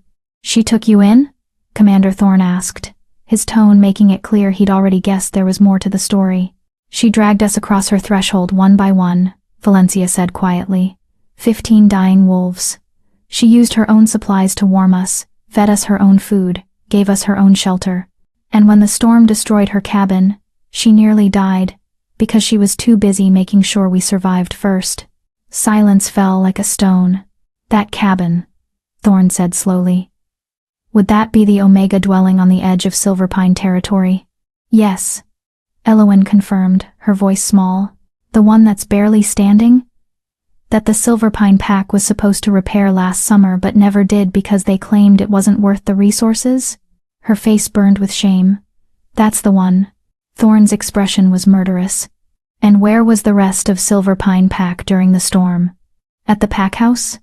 All warm and safe, while they left you to die in a structure they knew wasn't sound?" "It's not," Elowen started. "It's exactly what it sounds like." Kale interrupted, his voice arctic. "Alpha Donovan abandoned his Omega. Deliberately, with full knowledge that she would likely die. Which brings me to the real reason we need to contact the capital." He turned to Thorne. "I'm formally charging Alpha Donovan with violation of pack law, abandonment of a pack member, attempted negligent homicide. And I want the council convened immediately to strip him of his title." The mess hall erupted. Soldiers gasped, whispered, stared. An alpha being stripped of his title was rare. It required proof of serious crimes and a vote from the Council of Alphas. But if the Alpha King himself brought charges, Your Majesty, Thorn said carefully, that's a serious accusation. The council will demand proof. They'll have it, Chaol promised darkly. Elowen is my proof. Her body tells the story of years of neglect and abuse. Her cabin, what's left of it, will show the conditions she was forced to live in. And I have 16 witnesses who will testify that she was left to die, while the rest of her pack sheltered in comfort and safety. The council won't like this, Valencia warned. Donovan has allies, powerful ones. They'll claim you're overstepping. That internal pack discipline is not the king's concern. Then they can challenge me, Chaol said flatly. I'd welcome the opportunity to explain to the council exactly how I feel about alphas who abuse their authority and abandon their weakest members. In detail. With demonstrations if necessary. The threat in his voice was unmistakable. Several soldiers actually grinned apparently. The idea of their king going toe-to-toe with corrupt alphas appealed to them. Elowen, however, felt sick. This is my fault, she whispered. I'm causing problems for you already. No, Chaol said immediately, turning to face her fully. This is not your fault. This is Donovan's fault for being a piss-poor alpha. This is the system's fault for allowing Omegas to be treated like trash. This is the council's fault for not enforcing the laws that are supposed to protect wolves like you, but it is not, and never will be, your fault. He's right, Garrett rumbled. We've been looking for an excuse to clean house in the alpha community for years. Too many of them abuse their power, mistreat their weaker members, ignore the laws that are supposed to keep everyone safe. You're not causing problems, Elowen. You're giving us the opportunity to fix them. And if the council doesn't like it, Lyra added with a sweet smile that had steel underneath, well, they can take it up with 16 very protective royal guards who are extremely fond of their newest pack member. The others murmured agreement. And through the pack bond, Elowen felt their sincerity. They meant it. They would fight for her. Die for her, if necessary. These wolves, she'd known for barely 2 days, cared more about her well-being than the pack she'd been born into. All right, Commander Thorn said, rising to his feet. If we're going to war with the council, we'd better do it right. Let's get you to the communications room. The capital needs to know their king is alive, and Alpha Donovan needs to know his days are numbered. They moved as a group toward the communications center, a heavily fortified room in the heart of the outpost. Elowen had never seen anything like it. Crystals covered the walls, glowing with soft light. A massive table dominated the center, its surface etched with runes and symbols she didn't recognize. Magical communication array, Finn explained, seeing her confusion. Works on pack bonds and alpha power. Lets the king communicate with the capital instantly, no matter the distance. Thorn moved to the table, placing his hands on 2 of the glowing crystals. They flared brighter at his touch. Commander Thorn of Northern Outpost 9, requesting immediate connection to the capital. Priority Alpha, the king lives. The crystals pulsed, and then a voice filled the room, male, older, heavy with authority. This is Chancellor Aldrich of the Council. Commander, please repeat that last statement. The king lives, Thorn repeated clearly. Alpha King Chaol Stormborn and his royal guard are alive and currently sheltered at my outpost. They survived the storm and are ready to return to the capital. A pause. Then, praise the goddess. Your Majesty, are you there? Chaol stepped forward, placing his own hands on the crystals. I'm here, Aldrich, alive and well, along with my guard. I'm sure rumors of my death were greatly exaggerated. Rumors? Your Majesty, the entire kingdom has been in mourning for 3 days. We thought you were lost. The succession protocols can be reversed, Chaol interrupted smoothly. I'm not dead, so there's no need for succession. But I do have urgent business that requires the council's immediate attention. Another pause, this one more cautious. What kind of business, Your Majesty? The kind that involves stripping an alpha of his title, Chaol said coldly. I'm formally charging Alpha Donovan of Silverpine with abandonment and abuse of a pack member. I have evidence, witnesses, and the victim herself. I want the council convened within 3 days to hear the charges. 1. Silence. Long and heavy. Then, Your Majesty, You understand what you're asking? Stripping an alpha's title requires— I know exactly what it requires. Cale cut him off. And I'm prepared to provide everything necessary. This isn't a request, Aldrich. It's a command. Convene the council. Now. Yes, Your Majesty, Aldrich replied, his tone carefully neutral. Will you be returning to the capital immediately? We'll leave at first light. We should arrive within 2 days if the weather holds. We'll prepare for your arrival. And— Your Majesty? It's good to have you back. It's good to be back, Cale agreed. Cale out. The crystals dimmed as the connection severed. Cale turned to Elowen, his expression gentle despite the hardness that had been in his voice moments before. Are you ready for this? Because once we reach the capital, there's no going back. You'll have to testify against Donovan. Face him in front of the council. Tell them everything he did to you. Elowen's hands were shaking. She clenched them into fists, refusing to show weakness. I'm terrified, she admitted. But yes, I'm ready. Because if I don't do this, he'll just do it to the next Omega. And the next. And the next. Someone has to stop him. Cale's smile was fierce with pride. That's my girl. My girl. The words sent warmth flooding through her chest. She was his. His pack. His to protect. His to care for. And maybe, just maybe, his to love. Chapter 7. The Journey to Reckoning. They left at dawn, just as Cale had promised. The outpost had transformed overnight into a flurry of activity. Soldiers prepared supplies for the king's journey. Food, water, clothing, weapons, everything the royal party might need for a 2-day trek through winter wilderness. Commander Thorne had insisted on sending an escort of 20 additional soldiers, but Cale had refused. We travel fast and light, he'd said. The guard is sufficient protection, and I need your soldiers here maintaining the northern border. We can't leave our defenses weakened just because I decided to go for a walk in a blizzard. Thorne had argued, but ultimately deferred to his king's judgment. Now, as the sun painted the snow-covered landscape in shades of pink and gold, Elowen stood at the outpost gates with the rest of the pack. She wore new clothes, proper traveling gear that actually fit, courtesy of the outpost's quartermaster who'd stayed up half the night making alterations. Warm pants, a tunic lined with fur, boots that didn't slip off, and a cloak so thick she could barely feel the cold. She felt like a different person, looked like one too, judging by the way soldiers kept sneaking glances at her with expressions ranging from curiosity to respect. Ready?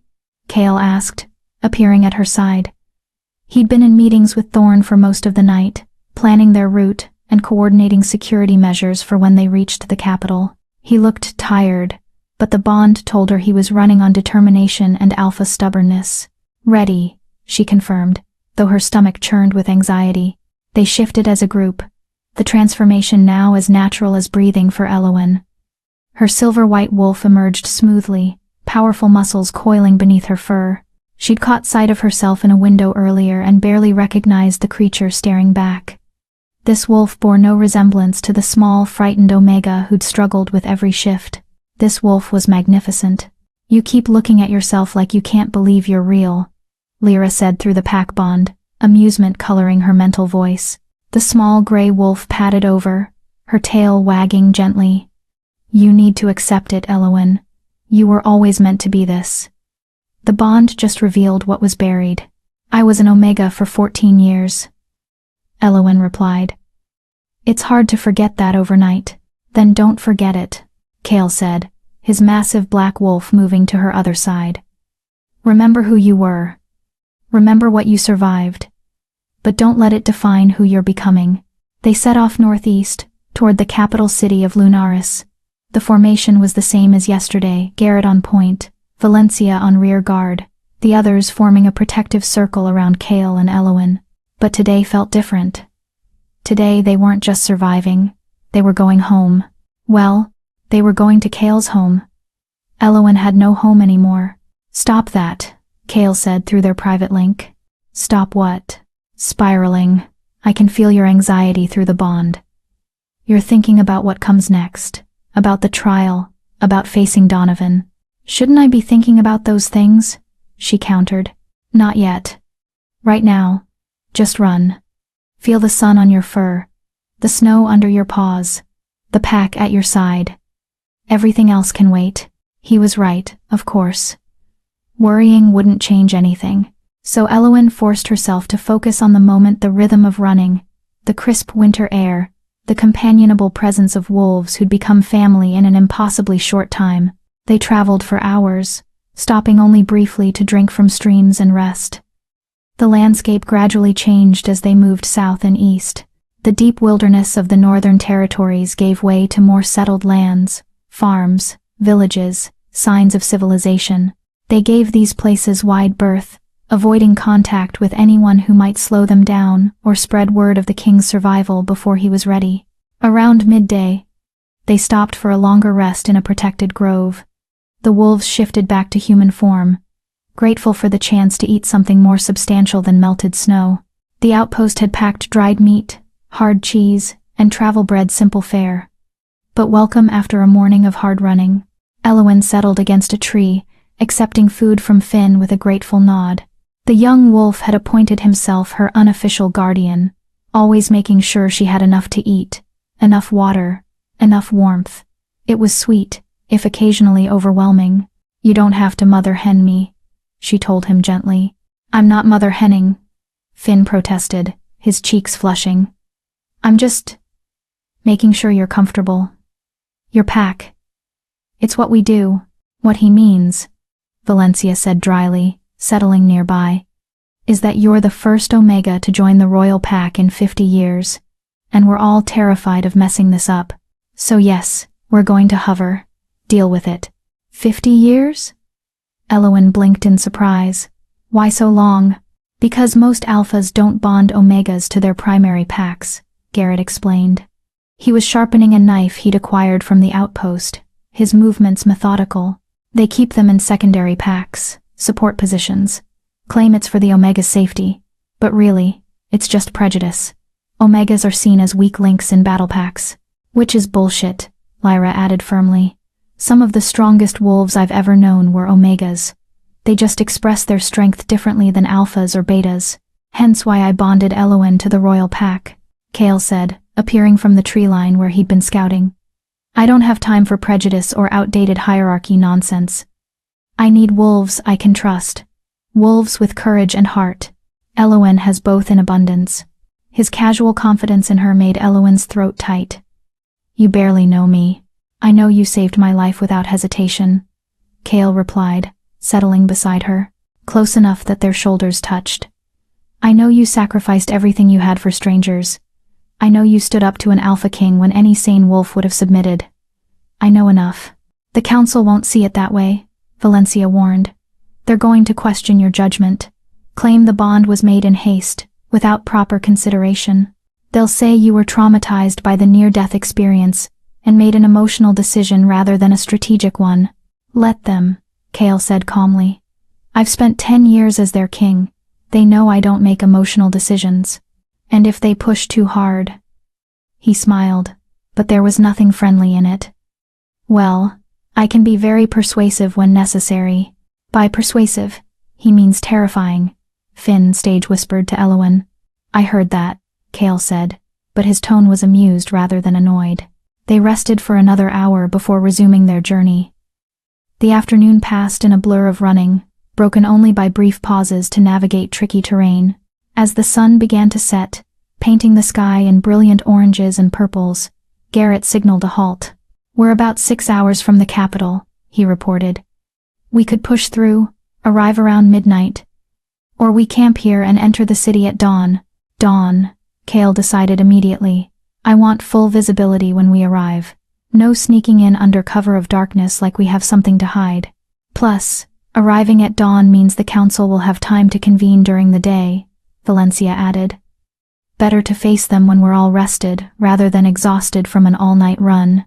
They made camp in a sheltered valley, using deadfall to build a fire. It felt strange to be so close to civilization yet still sleeping rough. But none of the wolves complained. This was clearly routine for them. The royal guard spent more time in the field than at the palace, apparently. As darkness fell and stars emerged overhead, the pack settled around the fire. Someone had caught a deer during the afternoon run, and it roasted on a makeshift spit, filling the air with the smell of cooking meat. Elowen's mouth watered, despite having eaten only hours before. "Tell me about the capital," she said to no one in particular. "What's it like?" "Overwhelming," Lyra answered immediately. "Especially if you've never been to a city. Lunaris is home to nearly 50,000 wolves, plus humans and other supernaturals. The noise alone will be shocking. The palace is the oldest structure in the kingdom," Finn added enthusiastically. "Built over 3,000 years ago by the first Alpha King. It's carved into the side of a mountain, with towers that reach so high, you can see them from miles away. It's also a fortress," Garrett said more practically.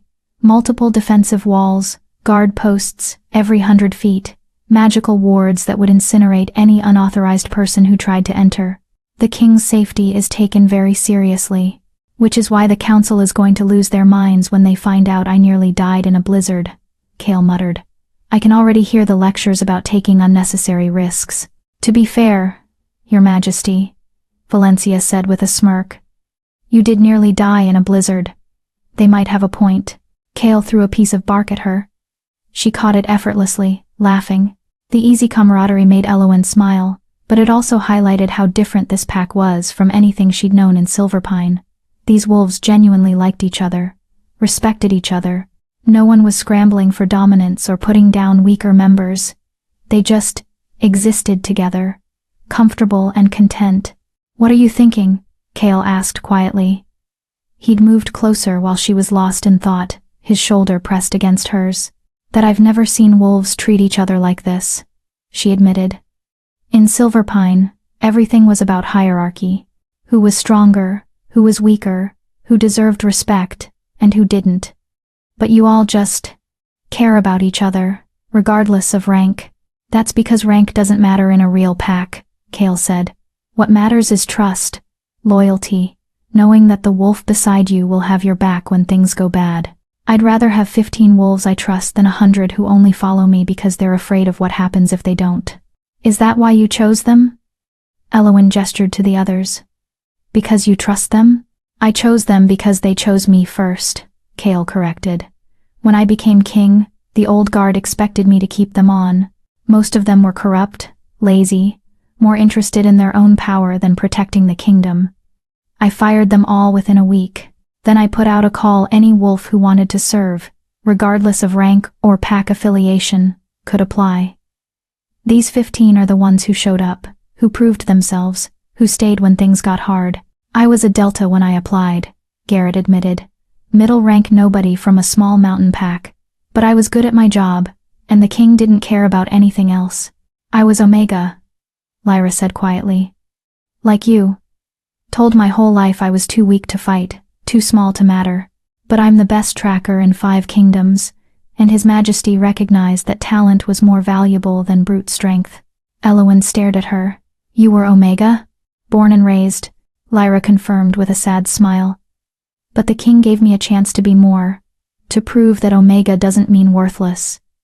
That's why I was so insistent about you joining the pack, Elowen, because I know what it's like to be dismissed and overlooked. And I know what it feels like when someone finally sees your worth. We all have stories," Valencia added. "All of us came from places or situations where we were told we weren't enough. The king gave us the chance to prove otherwise. That's why we'd die for him. Not because he's powerful though he is. Not because he's king though he is. But because he sees us. Really sees us. And he makes us better than we ever thought we could be." The others murmured agreement, and through the bond, Elowen felt their sincerity, their love for their king, their loyalty to each other. She'd stumbled into something rare, something precious.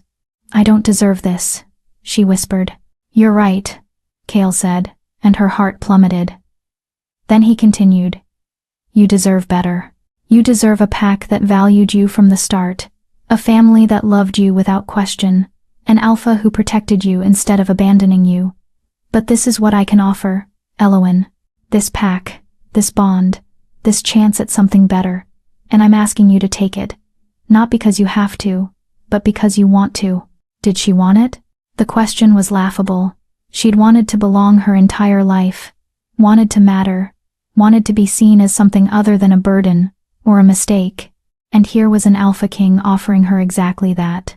"I want it," she said firmly. "All of it. The pack, the bond, whatever comes next. I'm in." Kale's smile was radiant. He pulled her closer, wrapping an arm around her shoulders in a gesture that was both protective and possessive. "Good. Because tomorrow, we face the council, and they're going to try to tear you apart. Question your worth, your strength, your right to be in this pack. But I need you to remember something." "What?" His gold eyes locked on hers, fierce and unyielding.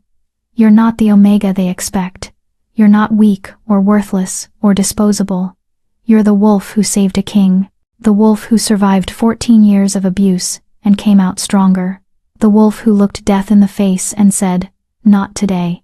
That's who you are, Elowen Thornheart. And the council is going to learn that the hard way." Around them, the pack howled their agreement. A sound of solidarity, of family, of wolves who would stand together against whatever came next. Elowen lifted her head and howled with them, her voice joining the chorus. Tomorrow, they would face the council. Tomorrow, she would face Alpha Donovan. Tomorrow, her old life would end, and her new one would truly begin. But tonight, she was pack. She was home. She was enough. And nothing would ever take that away from her. Chapter 8. The City of Wolves. Dawn broke over the capital city of Lunaris like a promise. Elowen stood at the crest of a hill, still in wolf form, and stared at the sprawling metropolis below. Nothing could have prepared her for this. Silverpine had been a small pack, maybe 300 wolves at most, scattered across a rural territory. She'd thought that was what a pack looked like. She'd been so wrong. Lunaris stretched as far as she could see. Buildings of white stone and dark wood clustered together in organized chaos, spiraling out from a central mountain like ripples on water. And carved into that mountain, impossible to miss, impossible to ignore, was the palace. It was massive. Towers that pierced the clouds, walls that gleamed like pearl in the morning light, bridges and walkways that connected different sections in a complex web of architecture, flags bearing the royal crest. A wolf's head crowned with stars flew from every tower, snapping in the wind. "Overwhelming, isn't it?" Lyra's voice came through the pack bond, warm with understanding. "That's one word for it," Elowen managed. Her wolf wanted to tuck tail and run. This was too much, too big, too everything. She was just an Omega from nowhere. She didn't belong in a place like this. "Yes, you do," Kale said firmly through their private link. He moved to stand beside her, his massive black wolf, a solid presence. "You belong wherever I say you belong. And I say you belong here, at my side, in my pack, in my home. Understand?" She wanted to argue, wanted to list all the reasons why this was insane. But the bond wouldn't let her lie to him, and the truth was, she wanted to believe him. Wanted to believe she could be more than the scared, starving Omega who'd been left to die. "I understand," she replied quietly. "Good. Now, let's go make an entrance." They descended toward the city as the sun climbed higher. The closer they got, the more wolves Elowen sensed, hundreds, thousands of individual presences pressing against her awareness. Most were distant, background noise, but some were powerful enough that she felt them like physical touches. Alphas, dozens of them, all in one place. Her wolf whimpered, every instinct screaming at her to submit, to hide, to make herself small and invisible. Only Kale's presence through the bond kept her moving forward, his power wrapped around hers like armor, shielding her from the worst of the dominant pressure. "Stay close," he commanded through the pack link. "Once we enter the city, everyone will know I'm back. There will be crowds, curiosity, wolves trying to get close. The guard will keep them at a distance, but you need to stay within the formation. Don't wander off." "Wasn't planning on it," Elowen assured him. They reached the outer gates, massive structures of iron and magic that could probably withstand a siege by an army. Guards in silver armor stood at attention, their eyes widening as they recognized the approaching wolves. "The king," one of them shouted. "The king has returned." The gates swung open, and chaos erupted.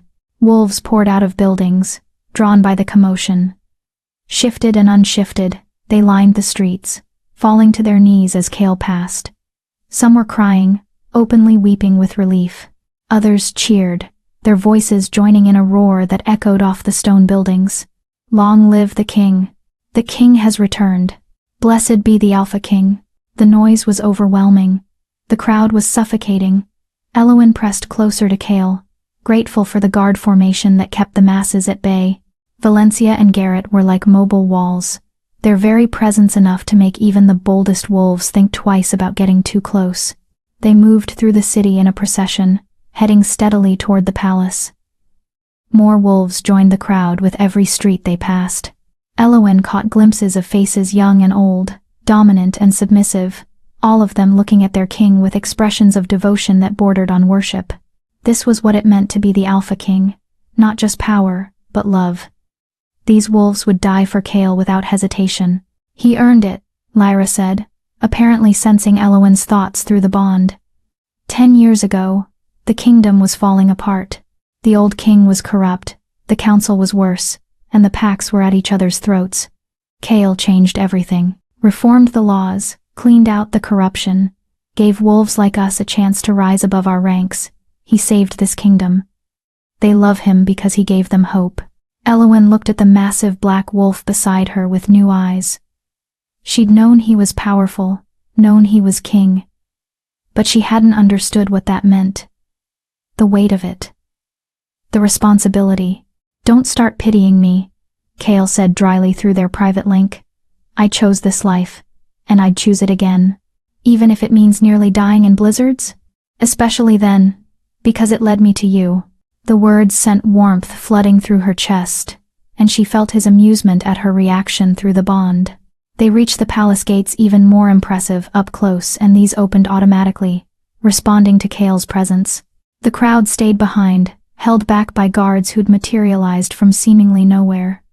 The royal party passed through into a massive courtyard, and the gates closed behind them with a sound of absolute finality. Inside the palace walls, the chaos faded. Here, there was order. Guards in formal armor lined the walls. Servants in simple but elegant clothing waited at attention, and at the center of it all, on the steps leading to the main palace entrance, stood a group of wolves who radiated power like the sun radiated heat. The council. Cale shifted, his transformation swift and smooth. The others followed suit, and Elowen forced herself to do the same despite her screaming instincts. Naked in human form, she was painfully aware of how small she was compared to the warriors around her. How vulnerable. Servants rushed forward with robes, simple white garments that provided minimal coverage but satisfied basic modesty. Elowen wrapped hers around herself gratefully, tying it with trembling fingers. Your Majesty, a male voice said, heavy with relief and reproach in equal measure. 3 days. We mourned you for 3 days. The speaker was ancient, at least 80, with white hair and a face mapped with wrinkles. But his eyes were sharp, intelligent, and his power was unmistakable. This was an alpha who'd lived long enough to see kingdoms rise and fall. Chancellor Aldrich, Cale greeted, his tone respectful but not apologetic. My apologies for the inconvenience. I was a bit busy. Not dying. A bit busy, Aldrich sputtered. Your Majesty, you disappeared into the worst storm in a century with no communication, no backup, and no apparent concern for the succession crisis your death would cause. But I didn't die, Cale pointed out reasonably. So there's no succession crisis. Only because of blind luck. Not luck, Cale corrected, his tone going sharp. Because of her. He turned, gesturing to Elowen. Every eye in the courtyard focused on her with laser intensity. The council members, at least a dozen of them, assessed her with expressions ranging from curiosity to suspicion to outright disdain. She forced herself to lift her chin, to meet their stares without flinching. She was Pack now. She had every right to be here, even if she didn't feel like it. This, Cale announced, his voice carrying across the courtyard, is Elowen Thornheart. She saved my life and the lives of my entire royal guard during the storm. She offered shelter, supplies, and protection at great personal cost. She is the reason your king stands before you today, And as of 2 days ago, she is a full member of the royal pack. The silence that followed was absolute. Then, an Omega, a woman said, her voice dripping with disdain. She was middle-aged, beautiful in a cold way, with auburn hair and green eyes that assessed Elowen like she was an insect. You bonded an Omega to the royal pack. I bonded a hero to the royal pack, Chaol corrected icily. One who showed more courage, compassion, and honor than most alphas I've met, including, apparently, her former alpha. Former? Aldrich asked sharply. Elowen comes from the Silverpine pack, Chaol said. And even though Elowen knew this was coming, she still felt her stomach drop. Under Alpha Donovan, who, during the storm, deliberately abandoned her to die. While the rest of the pack sheltered in comfort and safety, she was left alone in a cabin he knew was structurally unsound, with minimal supplies and no support. She should have died. She would have died, if not for her own resourcefulness and determination. Murmurs rippled through the council. Some looked shocked. Others looked uncomfortable. A few, like the auburn-haired woman, looked distinctly skeptical. That's a serious accusation, Aldrich said carefully. Alpha Donovan is a respected member of this council. He served faithfully for 20 years. You're claiming he attempted murder? I'm claiming he violated pack law, Chaol corrected. Specifically, the law that requires alphas to care for all pack members, regardless of rank. He abandoned his Omega, left her to die.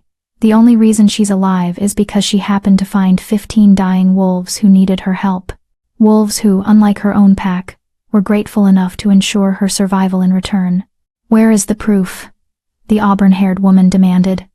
Omegas are notorious for exaggerating their mistreatment. How do we know she's not lying to gain favor with the king? Elowen felt rage spike through the bond, not hers, but from all 15 royal guards simultaneously. They didn't like hearing her called a liar. Careful, Counselor Thea, Valencia said softly, but her voice carried a lethal edge. You're implying that our newest pack member is dishonest, which means you're implying that our king's judgment is flawed, which means you're dangerously close to challenging his authority. Would you like to continue down that path? Thea paled slightly but held her ground. I'm simply asking for proof. Surely that's reasonable. The proof is standing in front of you, Garrett rumbled. Look at her. Really look. She's malnourished. Underweight. Showing signs of long-term neglect. Her former residence, what's left of it, was barely fit for storage, let alone habitation. And we have 16 witnesses who will testify that the Silverpine pack left her alone during a storm that killed dozens across the Northern Territories. Plus, Finn added, she nearly starved herself feeding us, gave us her last supplies without hesitation, even though it meant she'd have nothing left. That's not the action of someone seeking favor. That's the action of someone who's been conditioned to put everyone else's needs above her own, because she's been told her whole life that she doesn't matter. The words hung in the air like an accusation.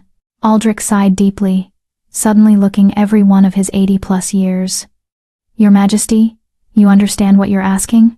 To strip an alpha of his title, we need a formal trial. Evidence presented. Witnesses called. The accused given a chance to defend himself. It could take weeks. Then we start immediately, Chaol said. Send word to Alpha Donovan. Tell him he's been summoned to the capital to answer charges of abandonment and abuse. Tell him he has 3 days to arrive, or we proceed without him.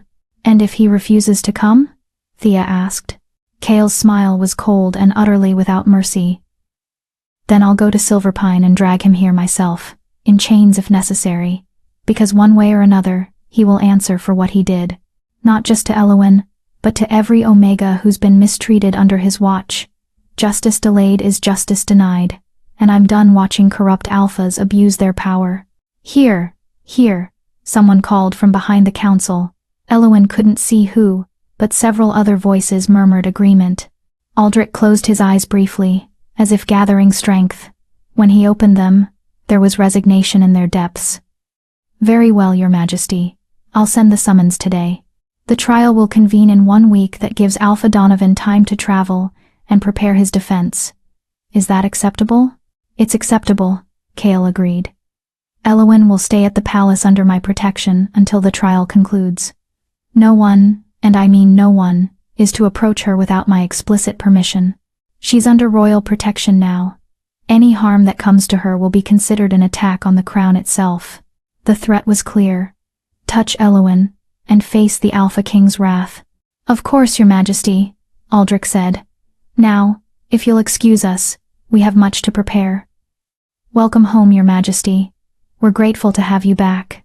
The council dispersed, though Elowen caught several of them casting looks back at her, some curious, some calculating, some openly hostile. She tried not to let it show how much their attention unnerved her. Come, Cale said, offering her his hand. Let me show you your new home. She took his hand, and he led her up the palace steps. The royal guard fell into formation around them, a protective cocoon against the world.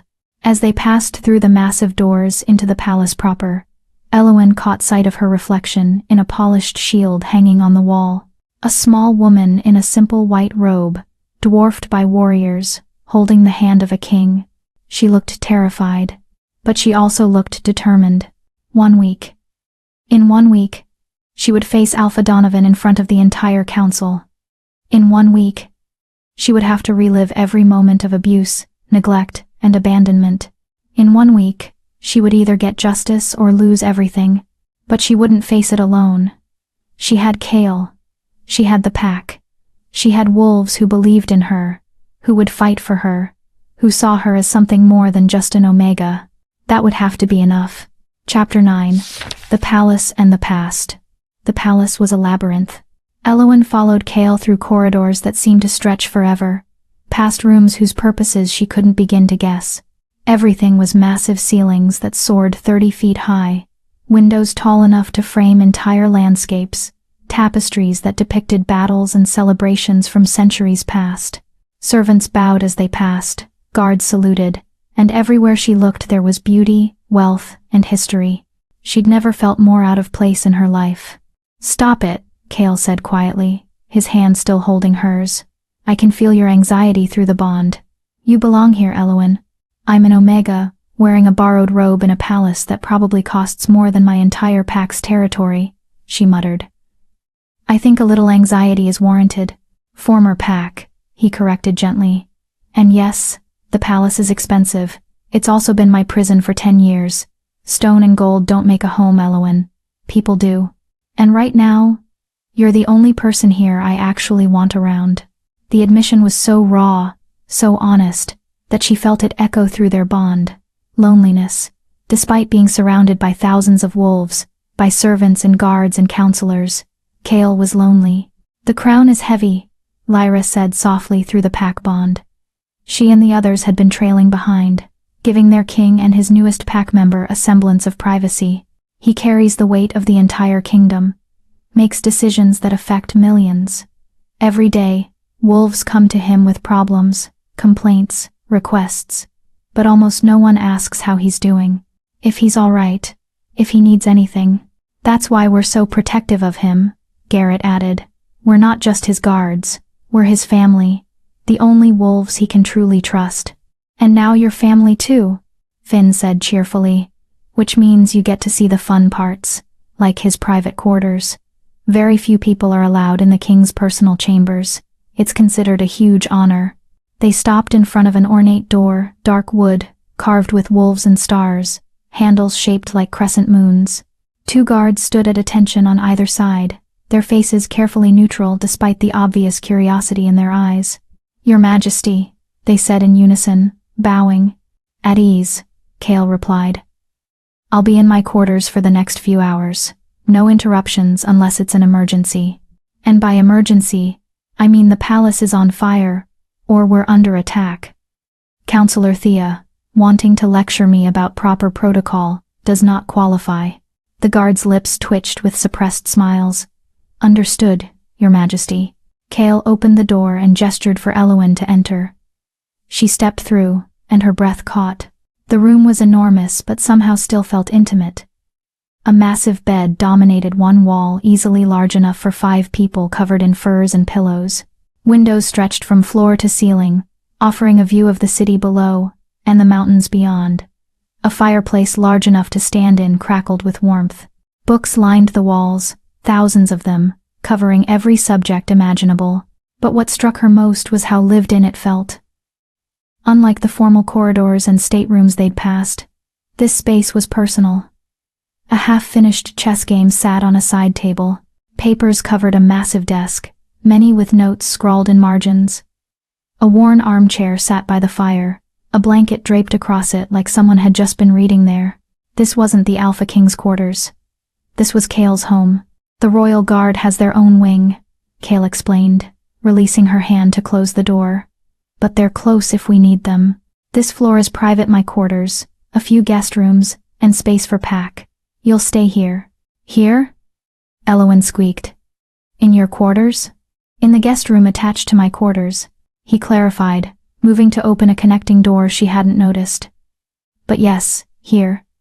Close enough that I can protect you, far enough that you have privacy if you need it. The guest room was smaller but no less beautiful. A bed that was still twice the size of anything she'd ever slept in. More windows. A bathing room that made her eyes widen. There was an actual tub, large enough to swim in, with taps that presumably produced hot water on command. This is too much, she whispered. This is the smallest guest room, Kale replied. And before you argue, remember you're under royal protection now. That means you get royal accommodations. Besides. He paused, something vulnerable flickering across his face. I sleep better knowing you're close. The bond is new, still settling. Distance makes it uncomfortable. Elowen had noticed that. Even the few feet between them now made her wolf restless, made her want to move closer. The bond was like an invisible thread, always pulling her toward her pack. Toward Kale. I'll stay, she said, but I need to contribute somehow. I can't just live here like a pet. I need a purpose. You have a purpose, Kale said firmly. Right now, that purpose is healing, recovering from 14 years of abuse and neglect, learning what it means to be Pack, to be valued, to be safe. That's more than enough for now. But after the trial, we'll figure out what you want to do, what skills you have, what interests you. The Royal Pack serves in many ways. Some are warriors, some are diplomats, some are scholars. Valencia handles intelligence gathering. Lyra does reconnaissance and tracking. Finn works with the younger wolves, training the next generation. Everyone has a role that suits their strengths. What if I don't have any strengths? The question came out smaller than she intended. Kale moved closer, taking both her hands in his. His gold eyes were intense, unwavering. You survived 14 years of systematic abuse.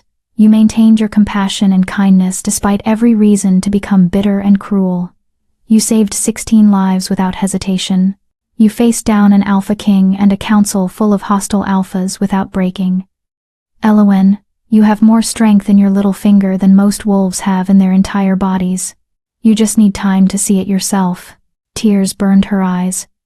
She blinked them back, refusing to cry again. She'd done enough crying. Now, Kale said, his tone lightening. You need food, a bath, and sleep. In that order. When was the last time you had a proper bath? Elowen thought about the bucket of cold water she'd used to wash with in her cabin. Define proper. His expression darkened. Right, that's what I thought. Come on. He led her back to the bathing room and started working the taps. Water gushed out, steaming hot, filling the enormous tub with surprising speed. He added something from a bottle on the edge, soap or oil or something, and the water began to foam, releasing a scent like lavender and mint. Take as long as you want, he said. There are towels in the cabinet, robes in the wardrobe. I'll have food sent up. Call if you need anything. I'll hear you through the bond. He left, closing the door behind him, and Elowen was alone for the first time since, she couldn't remember. Since before the storm, certainly, maybe longer. She stripped off the borrowed robe and caught sight of herself in a full-length mirror. The reflection shocked her. She'd known she was thin, but seeing herself clearly, in good light, made the reality brutal. Her ribs showed, her hip bones jutted out, her arms were stick-thin, lacking any real muscle. Bruises in various stages of healing covered her body, some from dragging wolves. Some older. Much older. This was what 14 years of neglect looked like. This was what Alpha Donovan had done to her. Rage, sudden and fierce, burned through her chest. Not just at Donovan, but at everyone. At Beta Thomas, who'd told her to stay away. At Catherine, who'd laughed. At every wolf who'd walked past her, day after day, and decided she wasn't worth helping. At herself. For believing them when they said she deserved it. Never again, she whispered to her reflection. Never again. She sank into the hot water, and the moan that escaped her was entirely involuntary. It was perfect hot enough to make her skin pink. Soft enough to feel like silk. The scent wrapped around her, soothing nerves she hadn't realized were frayed. She dunked her head under, letting the water saturate her hair, wash away days of dirt and dried sweat and fear. When she surfaced, she found soap and shampoo on a shelf within reach. She scrubbed until her skin felt raw, until she could no longer smell the cabin, the storm, the scent of wolves who'd left her to die. She washed her hair 3 times, working out tangles with patient fingers, until it felt clean for the first time in longer than she wanted to admit. She stayed in the water until it began to cool, then reluctantly climbed out. The towels were impossibly soft, thick enough to wrap around herself twice. The robe in the wardrobe was similar, heavy silk in deep blue, embroidered with silver stars. It was too beautiful for someone like her, but Cale had said she belonged here, that she deserved this. Maybe if she wore it long enough, she'd start to believe him. She emerged from the bathing room to find food waiting, a tray laden with roasted meat, fresh bread, cheese, fruit, and some kind of pastry that smelled like heaven. Her stomach growled so loudly she heard Cale laugh through the connecting door. "Eat," he called. "All of it. I can order more if you're still hungry." She ate. Slowly at first, afraid her shrunken stomach would rebel. But the food was so good, so rich and flavorful, that she couldn't stop. She ate until she was actually, genuinely full, a sensation so foreign she almost didn't recognize it. A knock at the main door interrupted her food coma. She heard Cale answer it, heard low voices. Then he appeared in her doorway, his expression carefully neutral. "That was Chancellor Aldrich," he said. "Alpha Donovan has been officially summoned. The trial is set for 6 days from now. He's already responded he'll be here in 4 days, and he's bringing witnesses to refute the charges." Elowen's appetite vanished. "Witnesses? Who?" "Beta Thomas, for one. Catherine. A few others from your pack." Cale's jaw clenched. "They're going to claim you're lying, that you were treated fairly, that the cabin was adequate, that you chose to stay behind during the storm. They're going to make me look like the villain," Elowen said flatly. It's what they'd always done.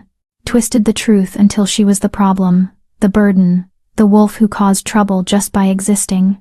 "Let them try," Cale said, and there was steel in his voice. "We have evidence they can't refute. We have your physical condition, documented by our pack healer. We have testimony from 16 royal guards. We have the remains of your cabin, which anyone can see was unfit for habitation. And most importantly," he moved closer, crouching down so they were eye level, "we have you. Your truth, your story, your courage. They can't twist that, Elowen. Not when you have the full power of the crown behind you. What if the council doesn't believe me?" The fear tasted bitter on her tongue. "What if they side with Donovan? Then they'll learn a very hard lesson about what happens when they cross their king," Cale said quietly. "Because I won't let them hurt you, Elowen. I won't let them dismiss you or diminish you or send you back to that hell. Even if I have to dissolve the council and rule by decree, I will keep you safe. Do you understand? You are pack. You are mine, and I protect what's mine." The possessiveness should have scared her, should have made her want to run, but all she felt was safe, cherished, protected for the first time in her life. "Thank you," she whispered. "Don't thank me for doing the bare minimum," he replied. "Thank me after we win this trial and Donovan loses everything. That's when the real victory comes." He stood, heading back to his own room, but he paused in the doorway. "Get some sleep, Elowen. You're exhausted. I'll be right next door if you need anything. And the pack, they're all close. You're not alone anymore." "I know," she said. And she did. Through the bond, She could feel them. Valencia, already asleep in her quarters. Garrett, on patrol. Lyra, reading something in the library. Finn, pestering the kitchen staff for late-night snacks. All of them, present and accounted for. All of them. Hers, her pack, her family. She climbed into the enormous bed, sinking into softness she'd never experienced. The sheets smelled clean, the pillows perfectly firm. Through the windows, she could see stars beginning to emerge as night fell over the capital. 6 days until the trial. 6 days to prepare, to gather her courage, to remember her worth. 6 days until she faced the alpha who'd tried to break her. And this time, she wouldn't be alone. This time, she'd win. Chapter 10. The Trial of Truth. 4 days passed in a blur of preparation and mounting tension. Kale had assembled an entire team to prepare for the trial. A pack healer named Dr. Soren had examined Elowen thoroughly, documenting every sign of malnutrition, every old bruise, every indication of long-term neglect. He'd been kind but clinical, his report reading like an indictment of everything Alpha Donovan had allowed to happen under his watch. Valencia had gathered evidence testimony from outpost soldiers who'd seen Elowen's condition, statements from merchants who'd sold to Silverpine Pack, and noted how the Omega was never provided adequate supplies, even records from pack gatherings where Elowen's absence had been noted and dismissed. And Kale himself had worked with Elowen for hours each day, helping her prepare her testimony, teaching her how to stand before the council, how to speak with confidence, how to hold her ground when Donovan's witnesses tried to tear her apart. Remember, he told her over and over, you're not the frightened Omega they left behind. You're Pack now, Royal Pack. You stand before them as an equal, not a subordinate. Now, on the morning of the trial, Elowen stood in front of a mirror while Lyra helped her dress, not in the simple robes she'd been wearing, but in formal attire befitting a member of the Royal Pack, deep blue pants and tunic that matched Kale's colors, with silver embroidery that caught the light. Her hair had been washed and braided in an intricate style that Lyra insisted was traditional for pack members appearing before the council. You look fierce, Lyra said, standing back to admire her work. Like a warrior. I don't feel like a warrior, Elowen admitted. Her hands were shaking, her stomach churned with anxiety. I feel like I'm about to throw up. That's normal, Valencia said from the doorway. She was already dressed in similar formal attire, her auburn hair pulled back in a severe style that made her look even more intimidating. I threw up before my first council appearance. The key is not letting them see you're nervous. They're going to tear me apart, Elowen whispered. Only if you let them, Kale said, entering through the connecting door. He was magnificent, in full royal regalia, black and silver, with the crown of stars resting on his dark hair. But his gold eyes were soft as they met hers. And I won't let that happen. None of us will. Through the bond, Elowen felt the others gathering. Garrett, Finn, and the rest of the royal guard, all dressed formally, all ready to stand with her. Their support flowed through the pack connection like warm honey, steadying her nerves. It's time, Kale said, offering his hand. She took it, and together they walked through the palace halls toward the council chamber. The corridors were lined with wolves, servants, guards, courtiers, all of them, watching the procession, with expressions ranging from curiosity to support to barely concealed hostility. News of the trial had spread through the capital like wildfire. Everyone knew what was happening today. Everyone had an opinion. The council chamber was enormous, a circular room with tiered seating rising up on all sides, designed so that everyone could see the center floor where the accused and accuser would stand. The council sat in the highest tier, 12 alphas in formal robes, their faces carefully neutral. Below them, hundreds of witnesses and spectators filled the remaining seats, and on the main floor, standing with his beta and 3 other wolves from Silverpine Pack, was Alpha Donovan. Elowen's breath caught.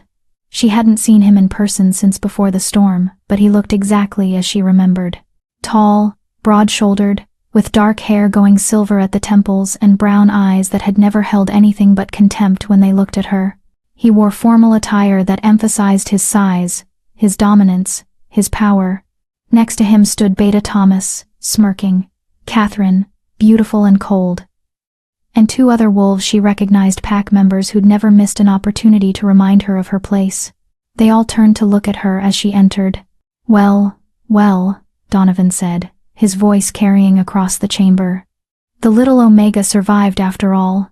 How unexpected. Alpha Donovan, Cale said coldly, his tone making several council members flinch. You will address Elowen as Lady Thornheart, or not at all. She is a member of the royal pack now, which means she outranks you. Remember that. Donovan's jaw tightened, but he inclined his head stiffly. My apologies, Your Majesty. Lady Thornheart. The title dripped with sarcasm. Chancellor Aldrich stood, calling the chamber to order. We are gathered today to hear charges brought by Alpha King Cale Stormborn against Alpha Donovan of Silverpine Pack. The charges are as follows: abandonment of a pack member, neglect leading to endangerment, and systematic abuse of an Omega under his protection. Alpha Donovan, how do you plead? Not guilty, Donovan said firmly. These charges are baseless and insulting. I have led Silverpine Pack for 20 years with honor and integrity. This Omega, he caught himself.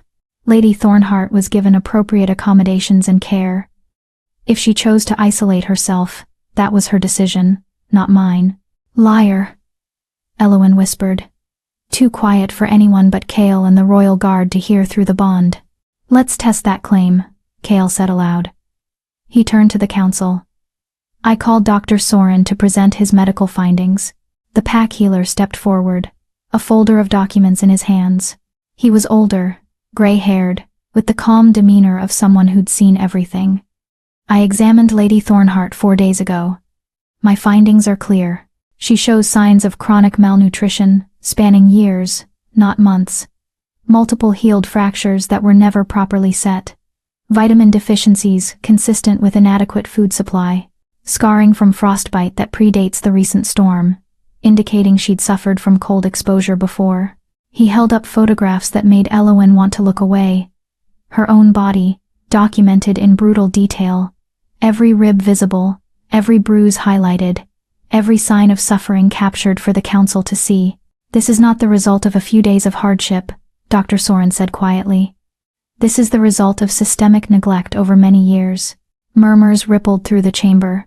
Several council members leaned forward, their expressions troubled. The Omega has always been small, Beta Thomas spoke up. She's naturally thin. That proves nothing. I'm naturally thin too, Lyra said, stepping forward. I was born Omega, just like Lady Thornheart. Would you like to compare our medical records? Because unlike her, I've never shown signs of malnutrition.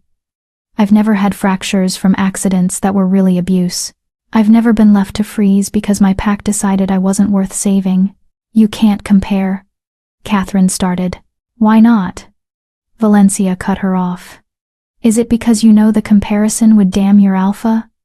Because anyone looking at the evidence can see the truth. Alpha Donovan failed in his most basic duty. He allowed a pack member to suffer, to starve, to live in conditions unfit for a prisoner, let alone a wolf under his protection. Enough, Donovan roared, his alpha power flooding the chamber. Several weaker wolves dropped to their knees, forced into submission by the dominance display. Elowen felt it too, the crushing weight of alpha command, the instinct to submit, to cower, to make herself small. For a heartbeat, she was that frightened Omega again, powerless against the pack's cruelty. Then Cale's power surged through their bond, a wall of protection that shielded her from Donovan's dominance. And more than that, it fed her strength, reminded her of who she was now, what she'd become. You dare display dominance in my council chamber? Cale's voice was quiet, but it carried more threat than Donovan's roar. His gold eyes blazed with fury. You dare try to force my pack member into submission. The temperature in the room seemed to drop. Cale's power unfolded like dark wings, filling the chamber until even the council members looked uneasy.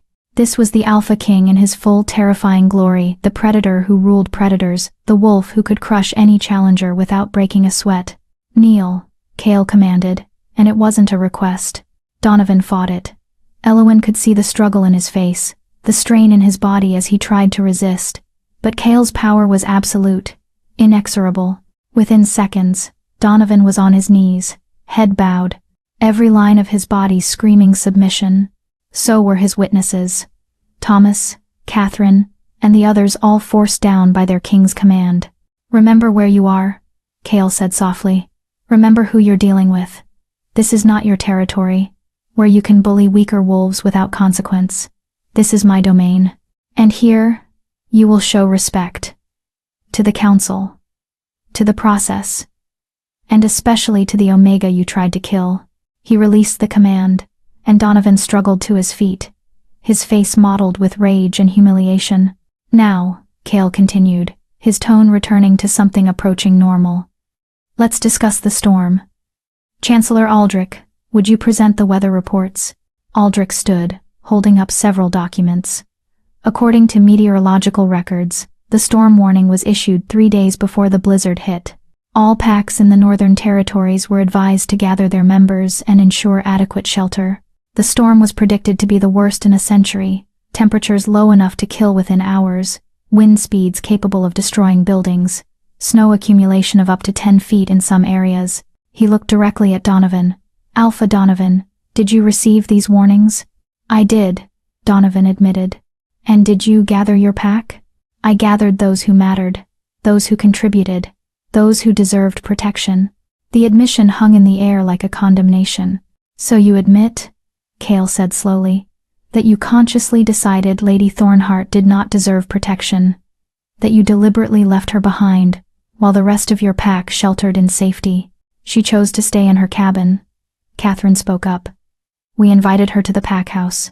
She refused." "That's a lie," Elowen heard herself say. The words came out stronger than she expected, amplified by the bond, by Cale's power flowing through her. "Beta Thomas specifically told me not to come. He said I'd be a waste of resources, that you didn't have room for dead weight." "Prove it," Thomas sneered. "It's your word against mine, Omega." "Who do you think they'll believe?" "They'll believe her," Finn said, stepping forward. "Because we investigated, talked to the pack members who witnessed the conversation, found 3 wolves who heard Beta Thomas tell Lady Thornheart to stay away. Wolves who were so ashamed of their alpha's actions that they've agreed to testify." "Traitors," Donovan snarled. "Conscientious objectors," Garrett corrected. "Wolves who understand that pack law exists for a reason, that alphas who abuse their power deserve to lose it." "Bring forward the witnesses," Aldrich commanded. 3 wolves entered the chamber, 2 women and a man, all looking nervous but determined. Elowen recognized them from Silverpine, though she'd never spoken to them much. They'd been mid-rank wolves, betas who kept their heads down and followed orders. Until now, one by one, they testified. Confirmed that Thomas had told Elowen to stay away, described the conditions of her cabin, the holes in the roof, the walls that barely kept out the wind, the minimal supplies she'd been allocated, talked about how they'd wanted to help but had been forbidden by their alpha, threatened with exile if they showed the Omega any kindness. By the time they finished, several council members were openly glaring at Donovan. "Is this true?" Aldrich demanded. "Did you forbid your pack from helping Lady Thornheart?" "She didn't need help," Donovan said, but his voice lacked conviction. "She was Omega. They're naturally resilient. They survive." "I barely survived," Elowen said, finally finding her voice. She stepped forward, away from Cale's protective presence, and faced the council directly. "For 14 years, I lived in that cabin, alone, cold, hungry. I was given the minimum supplies to keep me alive because pack law required it, but nothing more. No repairs when the roof leaked, no extra food when winter made hunting impossible. No medical care when I was injured. I was invisible, worthless. A burden that Alpha Donovan tolerated only because the law said he had to." Her voice grew stronger with each word, fed by years of suppressed anger and pain. "When the storm came, I wasn't surprised to be left behind.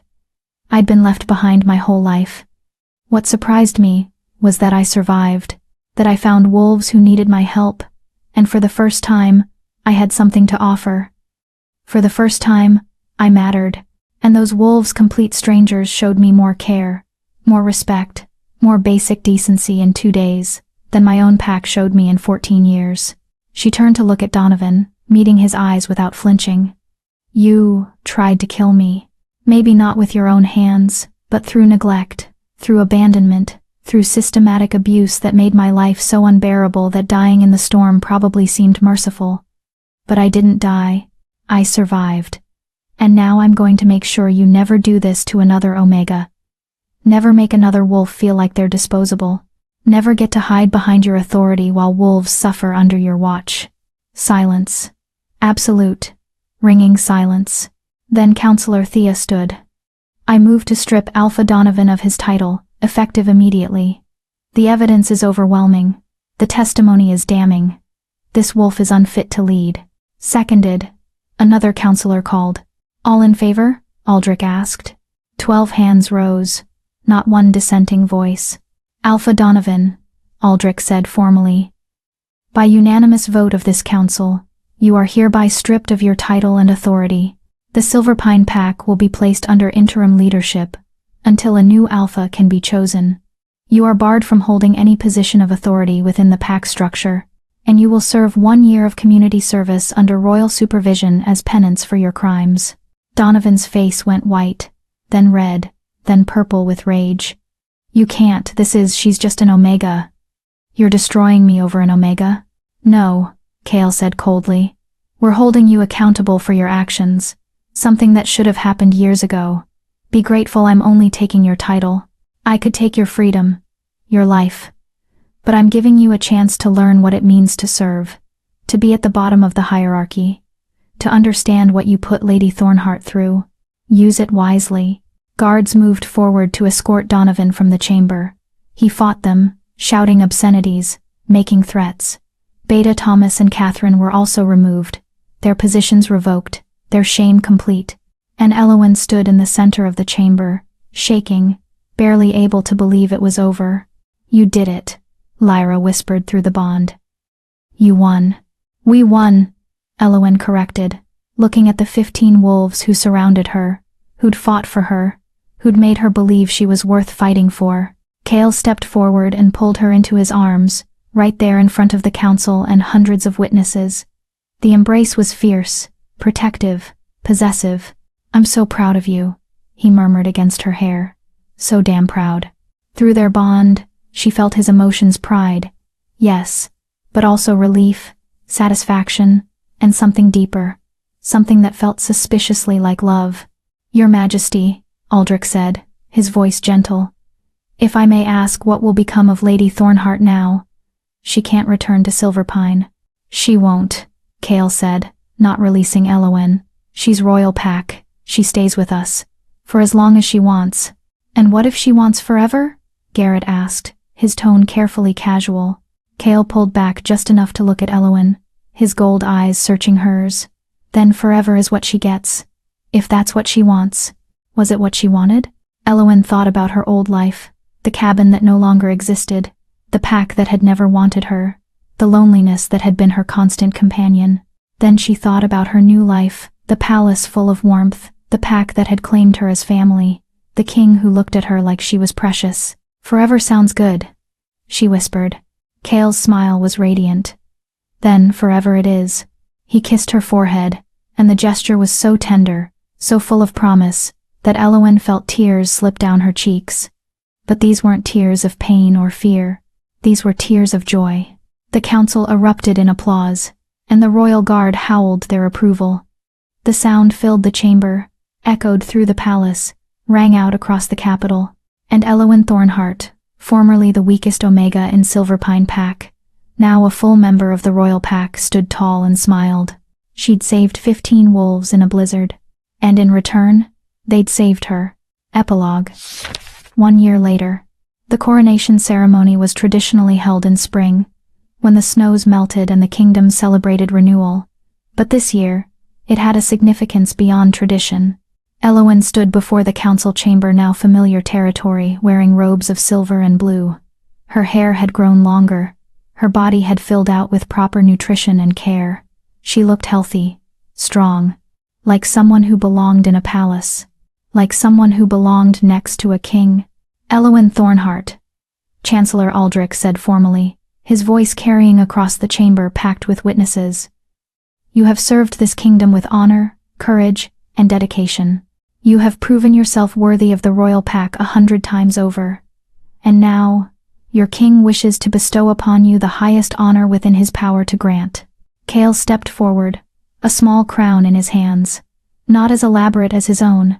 This one was simpler, more delicate, crafted from silver and set with moonstones. "Elowen," he said softly, loud enough for only her to hear. "I'm offering you a choice. Be my mate, my queen. Rule beside me, not behind me. Share my life, my throne, my heart. Everything I have, everything I am, it's yours if you want it." "And if I say no?" she asked, even though they both knew she wouldn't. "Then you stay as you are, royal pack, protected, cherished, free. Nothing changes. I'll still love you, still want you. But the choice has to be yours, Elowen. Always yours." She looked out at the gathered wolves. At Valencia and Garrett and Lyra and Finn and the rest of her pack family. All of them beaming with pride. At the council members who'd grown to respect her over the past year. At the citizens who'd heard her story and made her a symbol of hope for Omegas everywhere. Then she looked at Chaol the Alpha King, who'd seen her worth when no one else had, who'd protected her and believed in her and loved her with a fierceness that still took her breath away. "Yes," she said clearly. "Forever and always, yes." He placed the crown on her head, and the chamber exploded with applause and howls and celebration. Chaol pulled her into his arms and kissed her properly this time. Deeply, the kind of kiss that promised forever. When they finally broke apart, Elowen was breathless and laughing. "Your Majesty," she said formally, grinning. "My queen," he replied, equally formal, equally amused. Then, together, they turned to face their kingdom. Elowen Thornheart had once been the Omega no one wanted. The wolf left to die in a blizzard. The invisible, disposable, worthless creature at the bottom of the hierarchy. Now she was Queen Elowen Stormborn, mate to the Alpha King, voice for the voiceless, champion of the forgotten, and she would make sure that no Omega ever felt as alone as she once had. That was her promise, her purpose, her forever. The weak exist to serve the strong, that's what they'd told her. But she'd learned the truth. The strong exist to protect the weak, to lift them up, to see their worth. And that made all the difference.